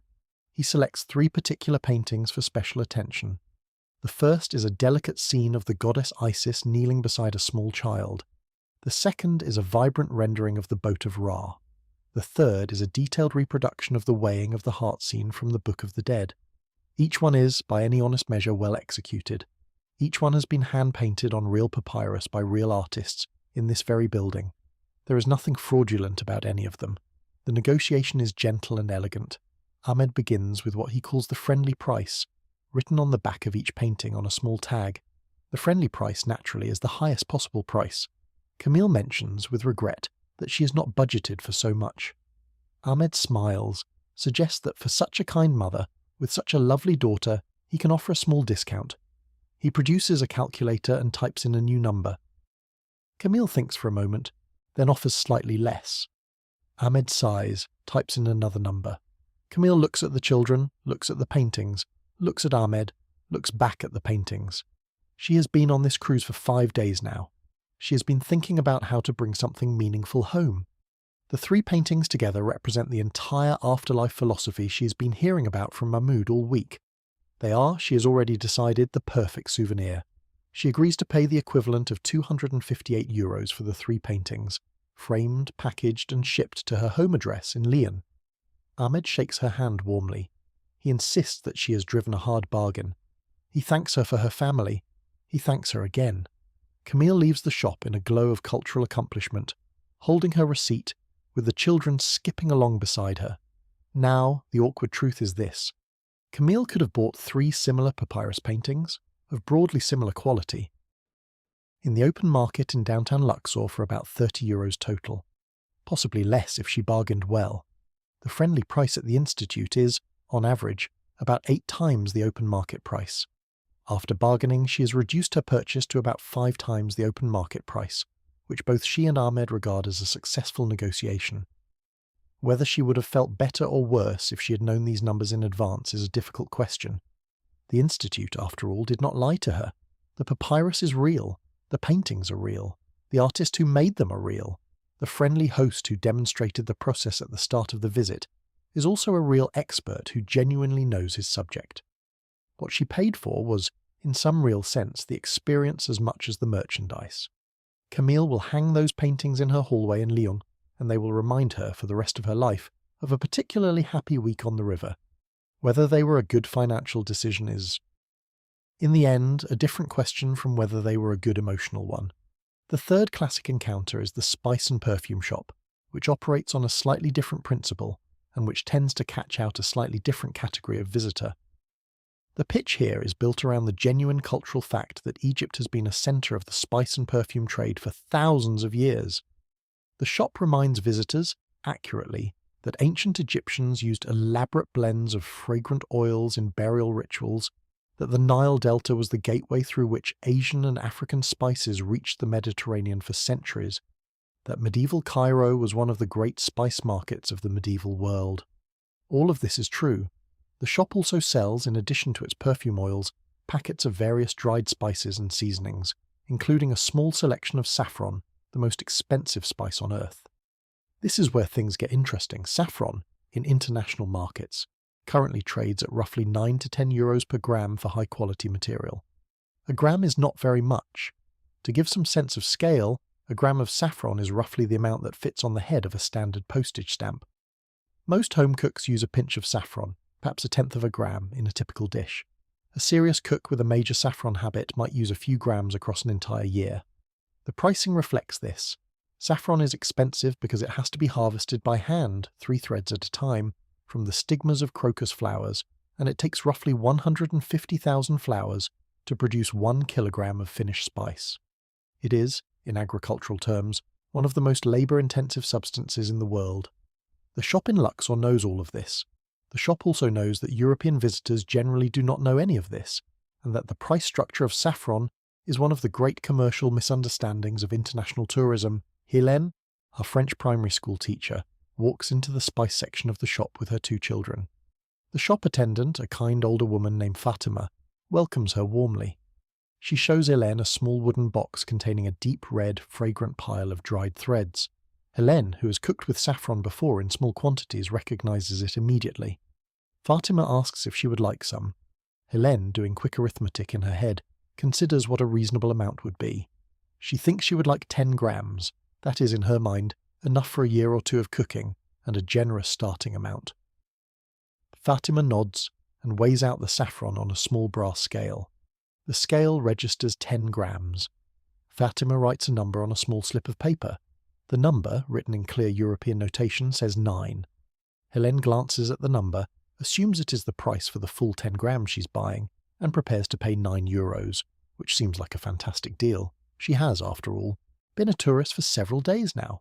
She's fully expecting to be charged a little more for things in tourist locations than she would at home.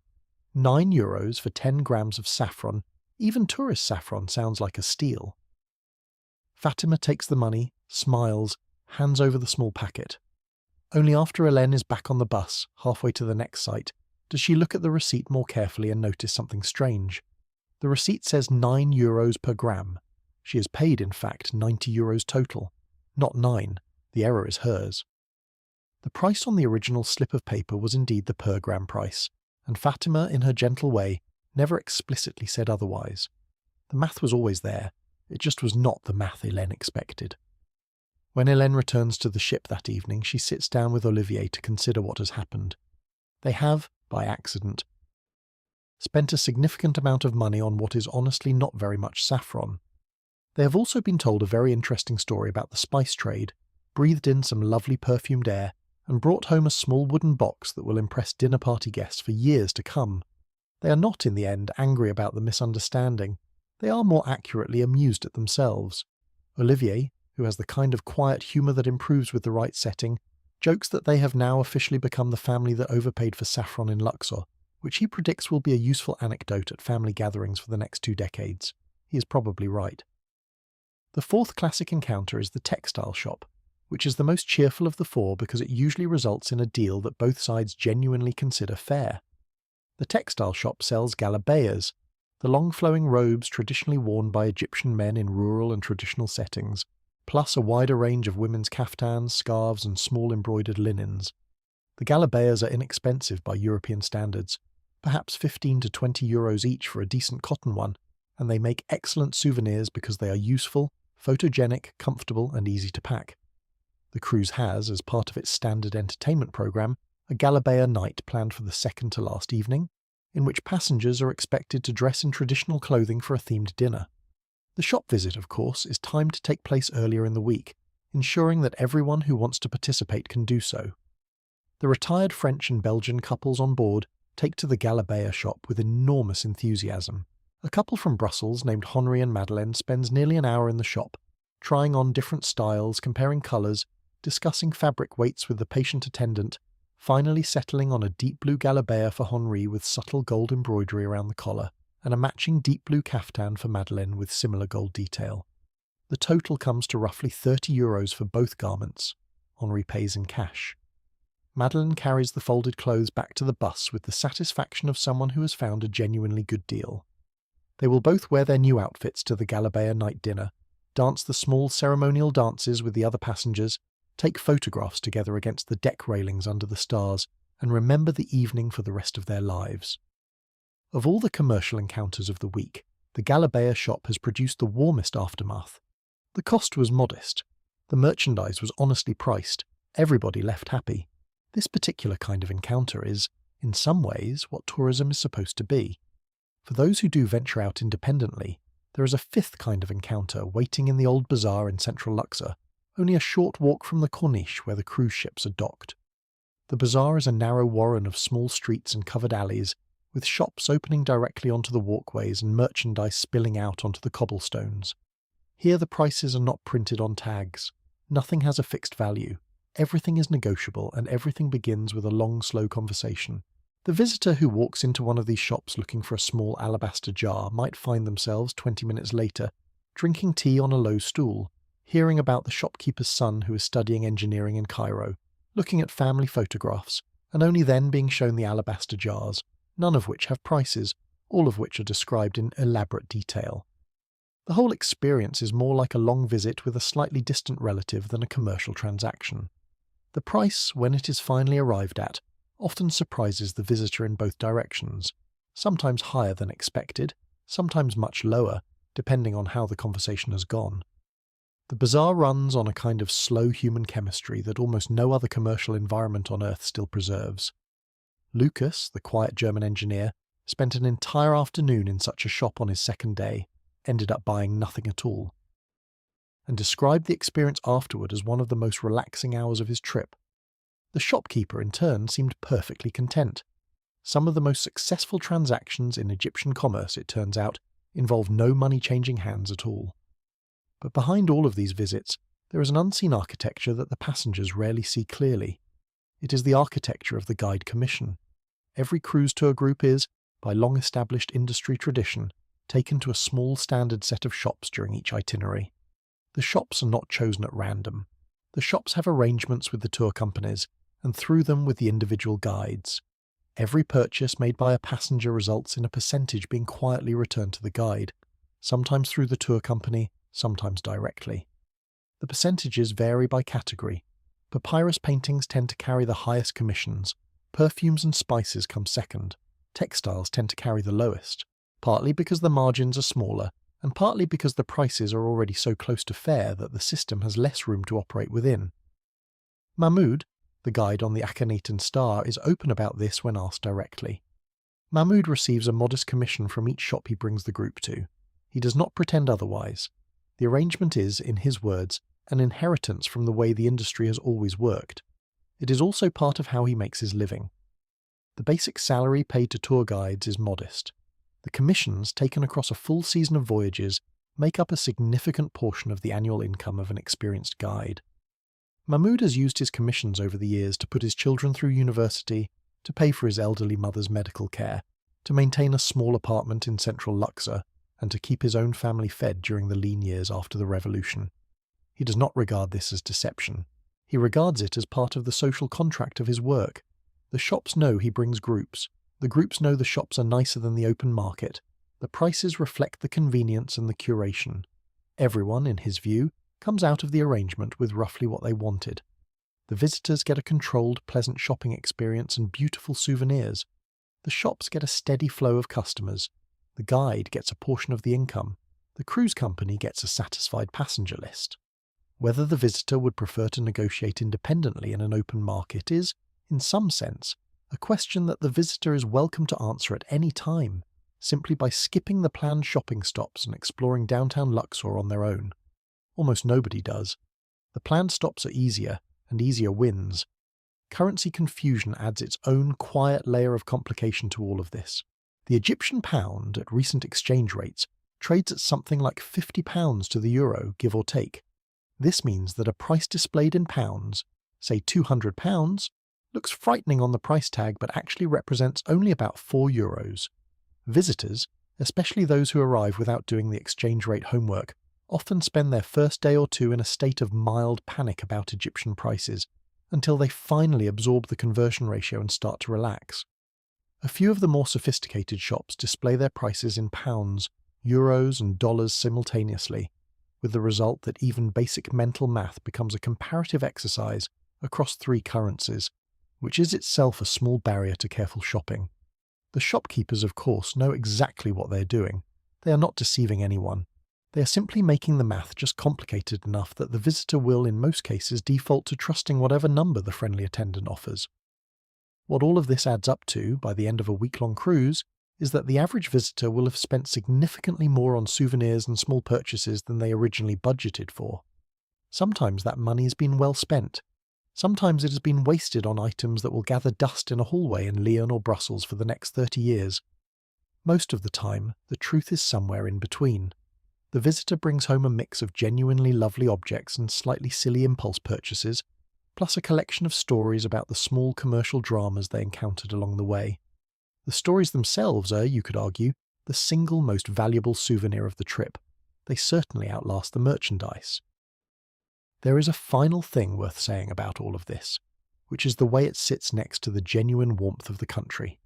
The visitors who walk through the bazaars of Luxor at the end of a long day are not being conned by enemies. They are being engaged by ordinary working people in a country with a very long tradition of commerce, where the line between commerce and conversation has always been thinner than it is in Northern Europe. The same shopkeeper who has just sold a passenger a slightly overpriced scarf will, 20 minutes later, invite that same passenger to sit down for a glass of mint tea and a chat about football, with no expectation of further sales. The same boatman who has just thrown 4 scarves up to the cruise deck and bargained over each one will that evening give his catch from the river to a poorer neighbour without making any particular fuss about it. The two faces of the country are not in conflict. They are the same face, viewed from different angles.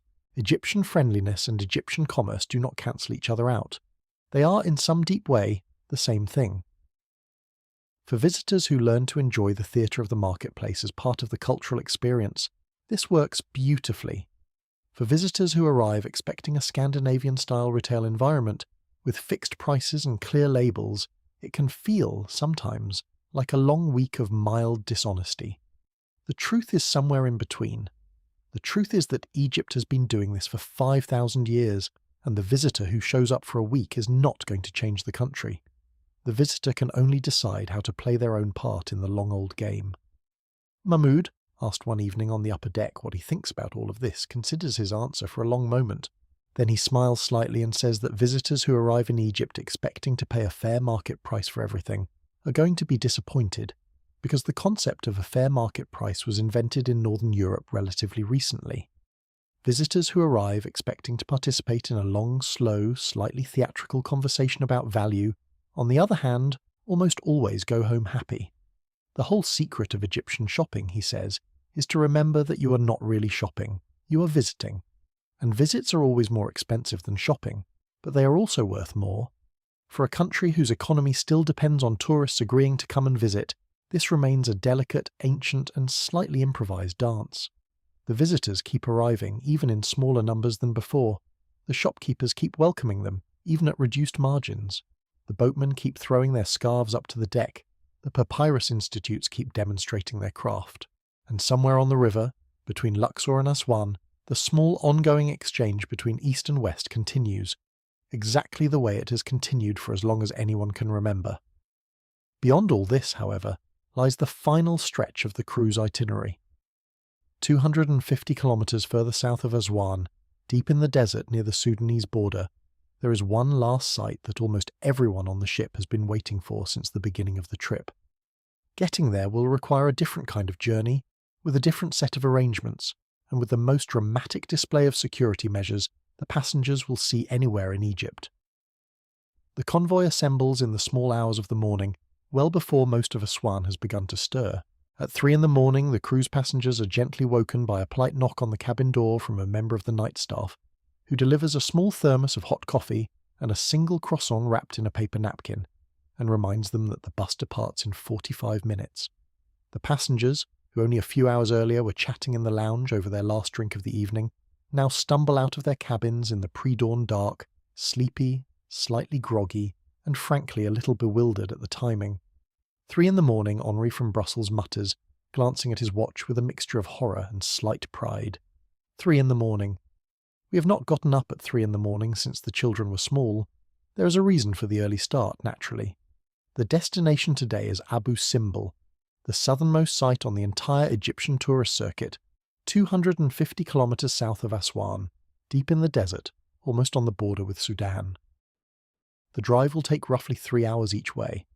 The temples, when the passengers arrive, must be visited in the cool morning hours, before the desert sun climbs high enough to make the sandstone facades shimmer with heat. The bus must then return to Aswan in time for the late afternoon transfer back to the ship. The timing is tight.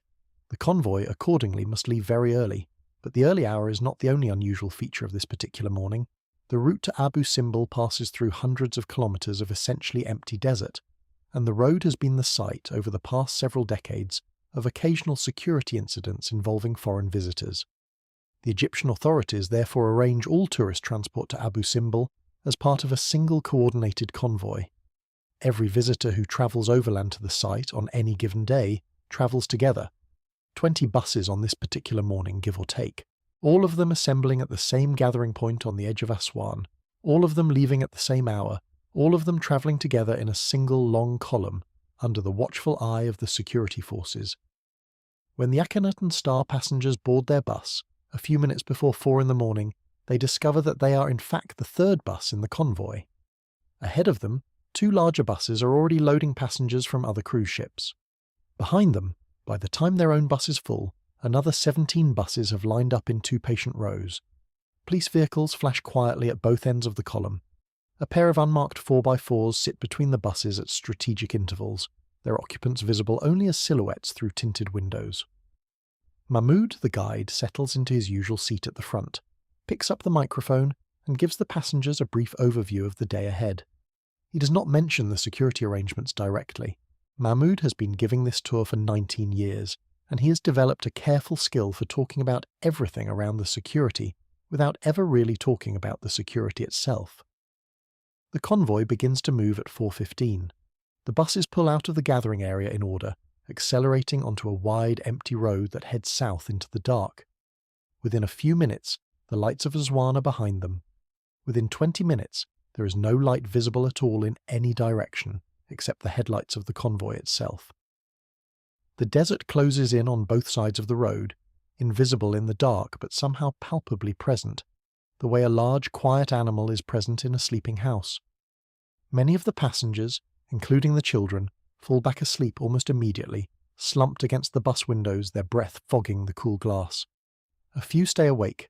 Hélène, who has always been one of those travellers who refuses to sleep through any part of an unfamiliar journey, sits with her face turned toward the side window, looking out into the dark.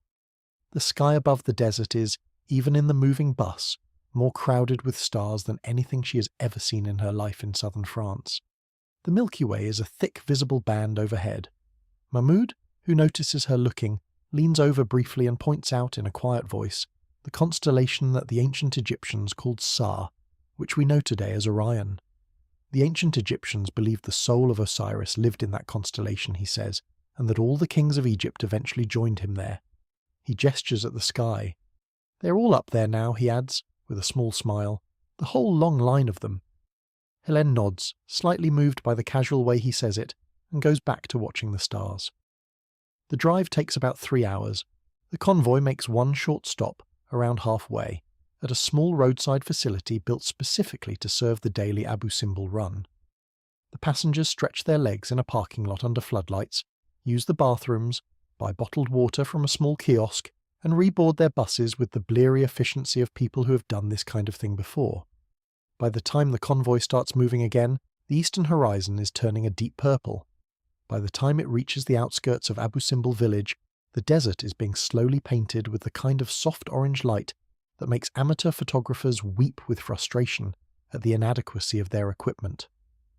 The first view of the temples themselves comes around a final curve in the road as the buses descend toward the shore of Lake Nasser.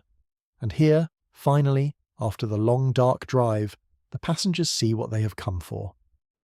The 4 colossal seated figures of King Ramses II sit carved into a high cliff of golden sandstone, facing east, watching the rising sun. Each of the figures is roughly 20 metres tall, the equivalent of a 6-story modern building. They sit on broad stone thrones, their hands resting calmly on their knees, their faces wearing the slightly amused expression of men who have seen a great deal and are not particularly impressed by any of it. Their headdresses include the double crown of Upper and Lower Egypt. Their painted eyes have long since faded to plain stone, but the carved outlines remain, looking steadily eastward across the now flooded valley, exactly the way they have looked for almost 3,300 years. To their right, slightly smaller, sits a second temple, dedicated to Ramses' beloved wife Nefertari and to the goddess Hathor. The 2 temples together, set against the cliffs, glowing in the early morning sun, look like one of those scenes in an old illustrated book that you suspect cannot possibly look this dramatic in real life. They do. They absolutely do.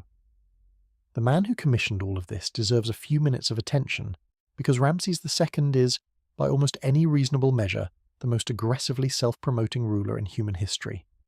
He came to the throne around the year 1279 BC and reigned for 66 years, which is one of the longest royal reigns ever recorded anywhere. He outlived most of his own children. By the time he finally died in his early 90s, an entire generation of his subjects had been born, raised, married, and started families without ever knowing any other king. He fathered, according to careful counting of inscriptions, somewhere between 90 and 100 children, depending on how strictly you define official. He built more monuments than any other pharaoh in Egyptian history. His face appears, in carved or painted form, on more surfaces than any other human face from antiquity. He named entire cities after himself. He had earlier kings' inscriptions chiselled out and replaced with his own. He, in short, did not suffer from confidence problems. His military career was equally aggressive. The most famous episode was the Battle of Kadesh, fought against the Hittite Empire around 1274 BC, near what is now central Syria. The Egyptians and the Hittites met in the field. The battle was hard fought and by all modern reconstructions ended in a tactical draw at best.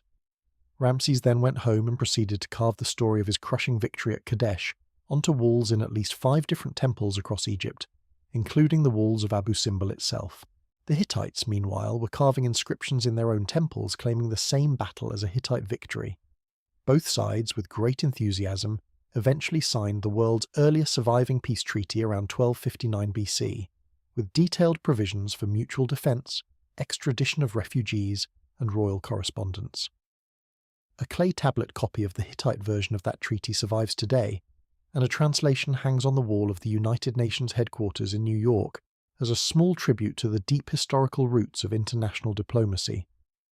But Abu Simbel itself was not built as a peace monument.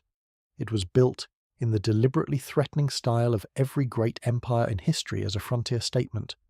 The temples sit at the very southern edge of what was, in Ramses' time, the firmly held Egyptian territory. South of here lay Nubia, today the Sudan, then a region of independent tribes and kingdoms that Egypt had been trying, with varying success, to dominate for 2,000 years. By placing the temples here, facing south, 4 enormous stone Ramses figures glaring out at every visitor approaching from the upriver direction, the pharaoh was making a specific political point. He was telling everyone who arrived from the south that this is what they were dealing with. This is the size of the king they should expect to encounter. This is the scale of the kingdom they were now entering. Subtle, the message was not. For all that aggressive symbolism, however, the most extraordinary feature of the temples is not their size, but their precise astronomical alignment. The main temple, the one with the 4 colossal figures outside, contains a long inner corridor that leads 60 meters into the cliff, ending in a small sanctuary chamber at the very back. Inside that sanctuary, carved directly out of the living rock, sit 4 seated statues. From left to right, they represent the god Ptah, who was associated with darkness and the underworld, the god Amun, the chief deity of the new kingdom, the deified King Ramses himself, and the god Ra-Horakhti, associated with the sun. The temple was so precisely designed by its ancient architects that on exactly 2 days each year, around the 22nd of February and the 22nd of October, the rising sun shines directly down that long corridor and illuminates the 3 statues on the right, Amun, Ramses, and Ra-Horakhti, for a few minutes at dawn. The statue of Ptah, by deliberate design, remains in shadow, since a god of darkness should never be touched by the sun.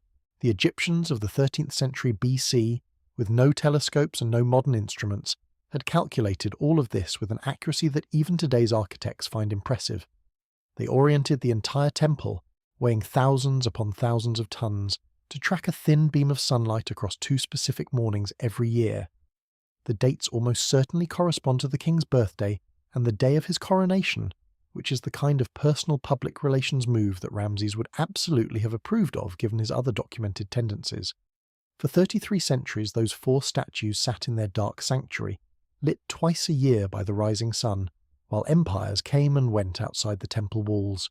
The temples were abandoned, forgotten, partially buried by the encroaching desert. They were rediscovered by a Swiss adventurer named Johann Burckhardt in 1813, who saw only the upper heads of the colossi sticking out of the sand.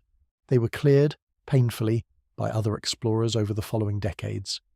By the early 20th century they had become a standard, if remote, stop on the wealthy tourist circuit of Upper Egypt. They sat in their slow desert silence, watching the river, doing what they had always done. And then, in the early 1960s, Egypt announced that it intended to build a massive new dam at Aswan. This was the Aswan High Dam, a project championed by President Gamal Abdel Nasser as the centerpiece of modern Egyptian development. The dam would control the annual flooding of the Nile. It would generate enormous quantities of hydroelectric power. It would create the largest artificial lake in Africa. It would transform Egyptian agriculture and economy. It would also, unfortunately for everyone involved in heritage preservation, completely submerge the entire stretch of the Nile Valley south of Aswan, including the temples of Abu Simbel, which sat squarely in the middle of the future lake bed. The temples, in their original position, would have been buried under 60 meters of stagnant fresh water within a few years of the dam's completion. The international response to this announcement was, by the standards of the Cold War era, genuinely remarkable. UNESCO, the recently created United Nations Educational, Scientific and Cultural Organization, launched what it called the International Campaign to Save the Monuments of Nubia in 1960. The campaign asked every country in the world to contribute money, expertise, or both, to a coordinated effort to rescue the temples and other sites of Upper Egypt and Northern Sudan before they were lost forever. More than 50 countries responded. The United States and the Soviet Union, who were not exactly on friendly terms in 1960, both contributed. France, Britain, Italy, Sweden, Spain, the Netherlands, Japan, and Brazil all contributed. Egypt itself, struggling with its own economic and political situation, contributed substantially. The campaign raised, by the standards of the time, an enormous sum of money, and then it set about the most ambitious archaeological rescue operation ever attempted. Several plans for saving Abu Simbel were initially considered. One particularly ambitious proposal suggested building an enormous concrete dome around the temples in their original location, leaving them as a kind of underwater diving attraction, accessible only by a long tunnel. This idea was rejected, mostly because of cost, but also because nobody quite liked the symbolism of leaving one of the world's great monuments at the bottom of a lake. Another proposal involved jacking up the entire temple complex on a single enormous floating platform that would rise with the water. This was also rejected, as anyone who has ever tried to lift a heavy object on a single platform without breaking it could probably predict. Eventually, a Swedish engineering firm submitted the proposal that was finally accepted. The plan was simple in concept and almost unimaginable in execution. The temples would be cut into individual blocks.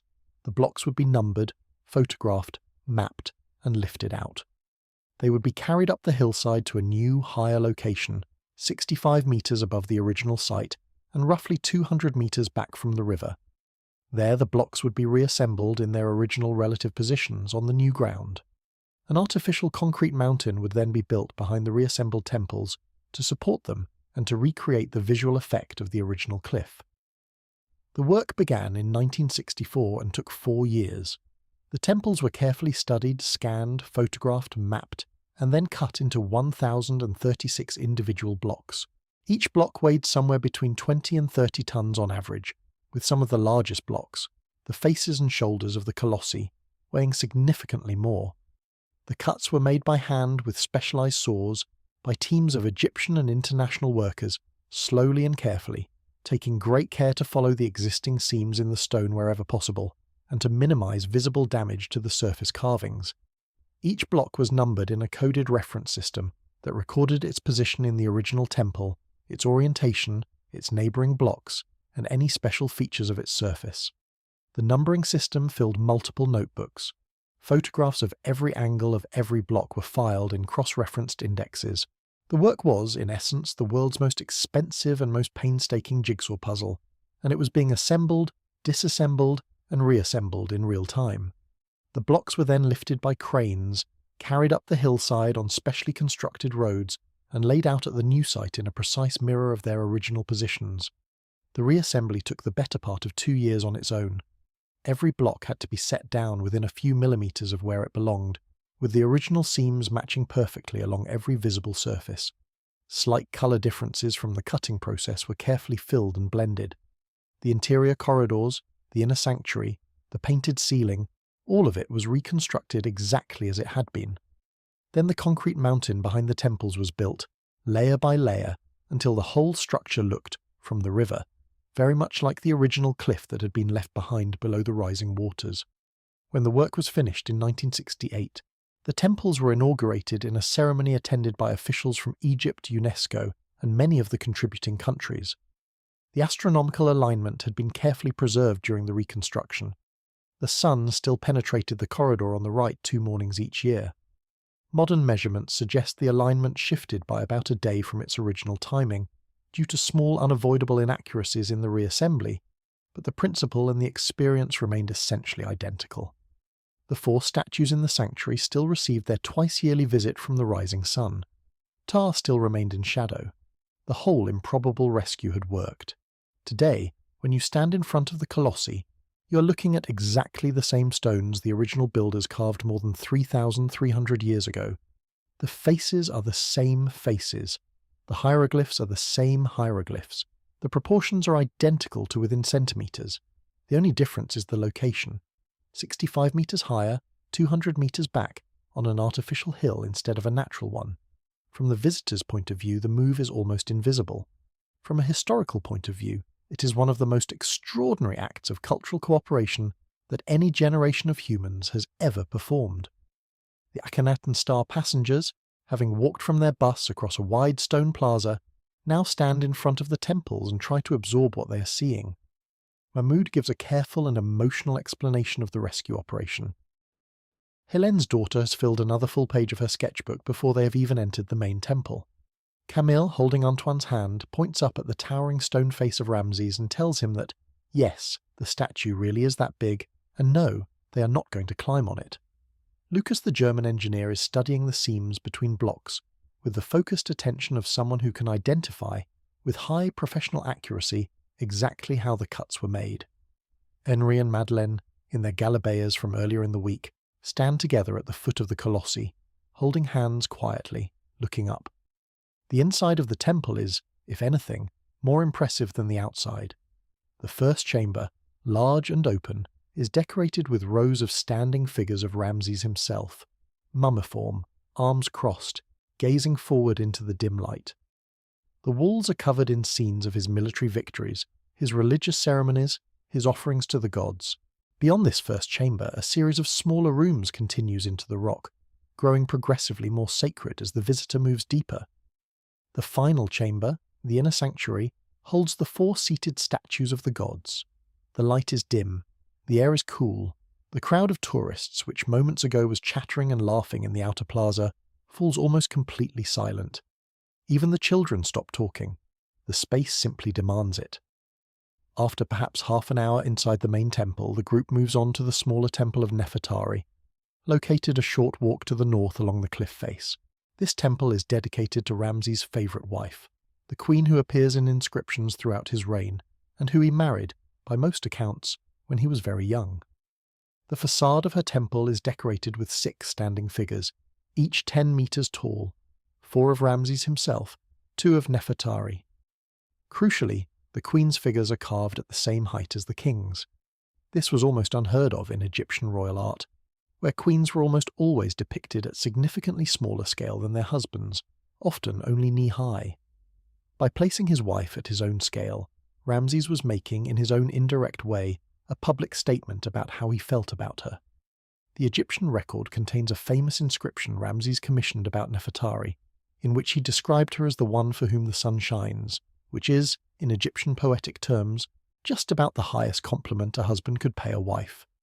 The inscription is still legible inside the smaller temple. Helene reads it slowly, with Mahmoud's help, and stands quietly for a long moment looking at it. The temple has suddenly a slightly different feeling. It is not just a monument to power, it is also, in places, a monument to love. By the time the group has finished visiting both temples, the sun is high, the desert heat is rising, the convoy buses are waiting in the parking lot. The return drive to Aswan is going to start in 15 minutes. Mahmoud counts heads, gathers strays, exchanges quiet words with the convoy organisers. The Akhenaten Star passengers gather their belongings, take their final photographs, and reluctantly walk back toward the buses. The drive back is quieter than the drive there. Most of the passengers sleep. The desert outside the windows looks, in full daylight, less mysterious than it did at 4 in the morning, but no less vast. The convoy crawls north through the heat. The escort vehicles maintain their positions. By the time they reach Aswan and the cruise ship, the sun is well past its peak, and most of the passengers have entered the slightly dazed state of people who have been awake too long, seen too much, and felt more than they fully realise. That evening, on the upper deck of the Akhenaten Star, the sun sets over the river. Most of the passengers are too tired for elaborate conversation. They sit in deck chairs sipping cold drinks, watching the colours change over the water. The cruise will end the next morning. Buses will collect them at dawn for the transfer to Luxor Airport. By tomorrow evening, most of them will be back in their own kitchens in France, Belgium and Germany, looking at photographs on their phones and wondering whether the trip really happened. Egypt has that effect. It is too big to fit comfortably into a week. It stays with you afterward in fragments. If you had to sum up what they have seen over their 7 days on the river, you might try something like this. They have walked through painted tombs decorated with offerings meant to feed dead souls for eternity. They have stood in front of pyramids built when most of Europe was still living in mud huts. They have visited a museum the size of a small airport, built specifically to protect the treasures of a young king who died over 3,000 years ago. They have sailed past hundreds of empty cruise ships, tied to the riverbank, waiting for a tourism economy that may never quite return. They have bought slightly overpriced souvenirs and slightly underpriced galabeas and laughed about the difference. They have stood in front of colossal stone faces that were carved by people who believed, with absolute conviction, that monuments could last forever, and who turned out, against every reasonable odd, to be partly right. They have seen, in compressed form, the strange double life of modern Egypt, a country balancing a past so vast that no one can fully grasp it, against a present so precarious that small things, like a missing pump in a back room or an unguarded skylight at the wrong moment, can have enormous consequences. And everything they have seen is, in the end, part of one single ongoing story. The story is simply about whether a civilization can keep the artifacts of its own past safe, about whether a country can fund the protection of monuments that nobody can replace, about whether the long careful work of inspectors like Karim Mansour, of archaeologists like Bertrand Lavoie, of watchmen like Salim Farouk, of restorers in basement laboratories, of guides like Mahmoud, of police on the highway from Aswan, and yes, of ordinary visitors who simply choose to come, about whether all of this work can hold the line against the slow, daily, relentless forces of decay, robbery, war, neglect, and time. The story does not have a clear ending. It is not the kind of story that ends. It just keeps going, day after day, season after season, with small victories and small losses adding up on both sides of the ledger. Every painted wall that Lavoie's team has documented in the necropolis of Memphis is a small victory. Every shaft that Karim's officers have intercepted is a small victory.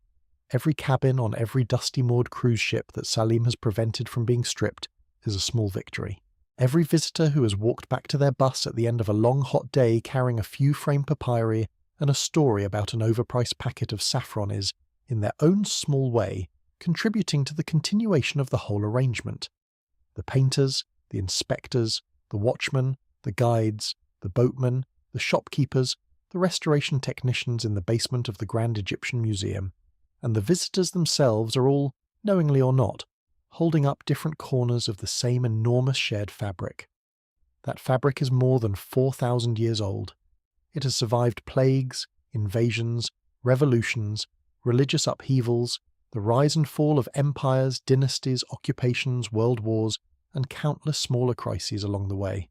It has been frayed, torn, stained, and patched 1,000 times. It has lost pieces and gained pieces. It will, if everything goes well, continue for a great deal longer. The remarkable thing, the genuinely remarkable thing, is that any of it has survived at all. That after everything, you can still walk into a quiet painted chamber at Saqqara and read a name carved into the wall by a man who believed, 4,200 years ago, that as long as someone, somewhere, eventually spoke his name again, he would never really be gone. that you can still stand in the cool inner sanctuary at Abu Simbel and watch the sun do exactly what its ancient designers planned for it to do. That children from Lyon and Brussels and Berlin can still walk through these spaces, asking questions, taking photographs, sketching hieroglyphs in their notebooks, beginning their own lifelong relationships with the long-old story of this place. Mahmoud, on the last night of the cruise, gathers the group on the upper deck for a final small ceremony. He thanks them, in his careful 3 languages, for having come, for having looked, for having paid attention. He tells them that they are now, in some small way, custodians of what they have seen. He says that everything that happens to the monuments of Egypt depends, in part, on whether the rest of the world still cares about them. He says that simply by coming, simply by listening, simply by going home and telling their friends and their children about what they saw, they have done a small but real piece of work for the country. He raises a small glass of mint tea. Everyone raises their own glasses. The light on the river is gold. Somewhere in the distance a small bird sings. The cruise officially ends. By tomorrow evening most of them will be home. Bertrand Lavoie will continue his patient excavations in the necropolis of Memphis, mapping unknown chambers one careful brushstroke at a time. Karim Mansour will continue his quiet phone calls with informants, his nighttime raids, his endless paperwork. Salim Farouk will continue his 5-night shifts on the silent decks of the Champollion, listening to the river, reading the obituaries, watching the years roll by. The 30 active cruise ships will continue their weekly loops between Luxor and Aswan, carrying their reduced cargo of 80 passengers each, week after week. The Grand Egyptian Museum will continue its careful restoration work in the basement laboratories, season after season. The temples of Abu Simbel will continue to receive the rising sun on their twice-yearly schedule, exactly as their ancient designers planned. The bazaar in Luxor will continue to welcome visitors with mint tea and slightly elevated prices.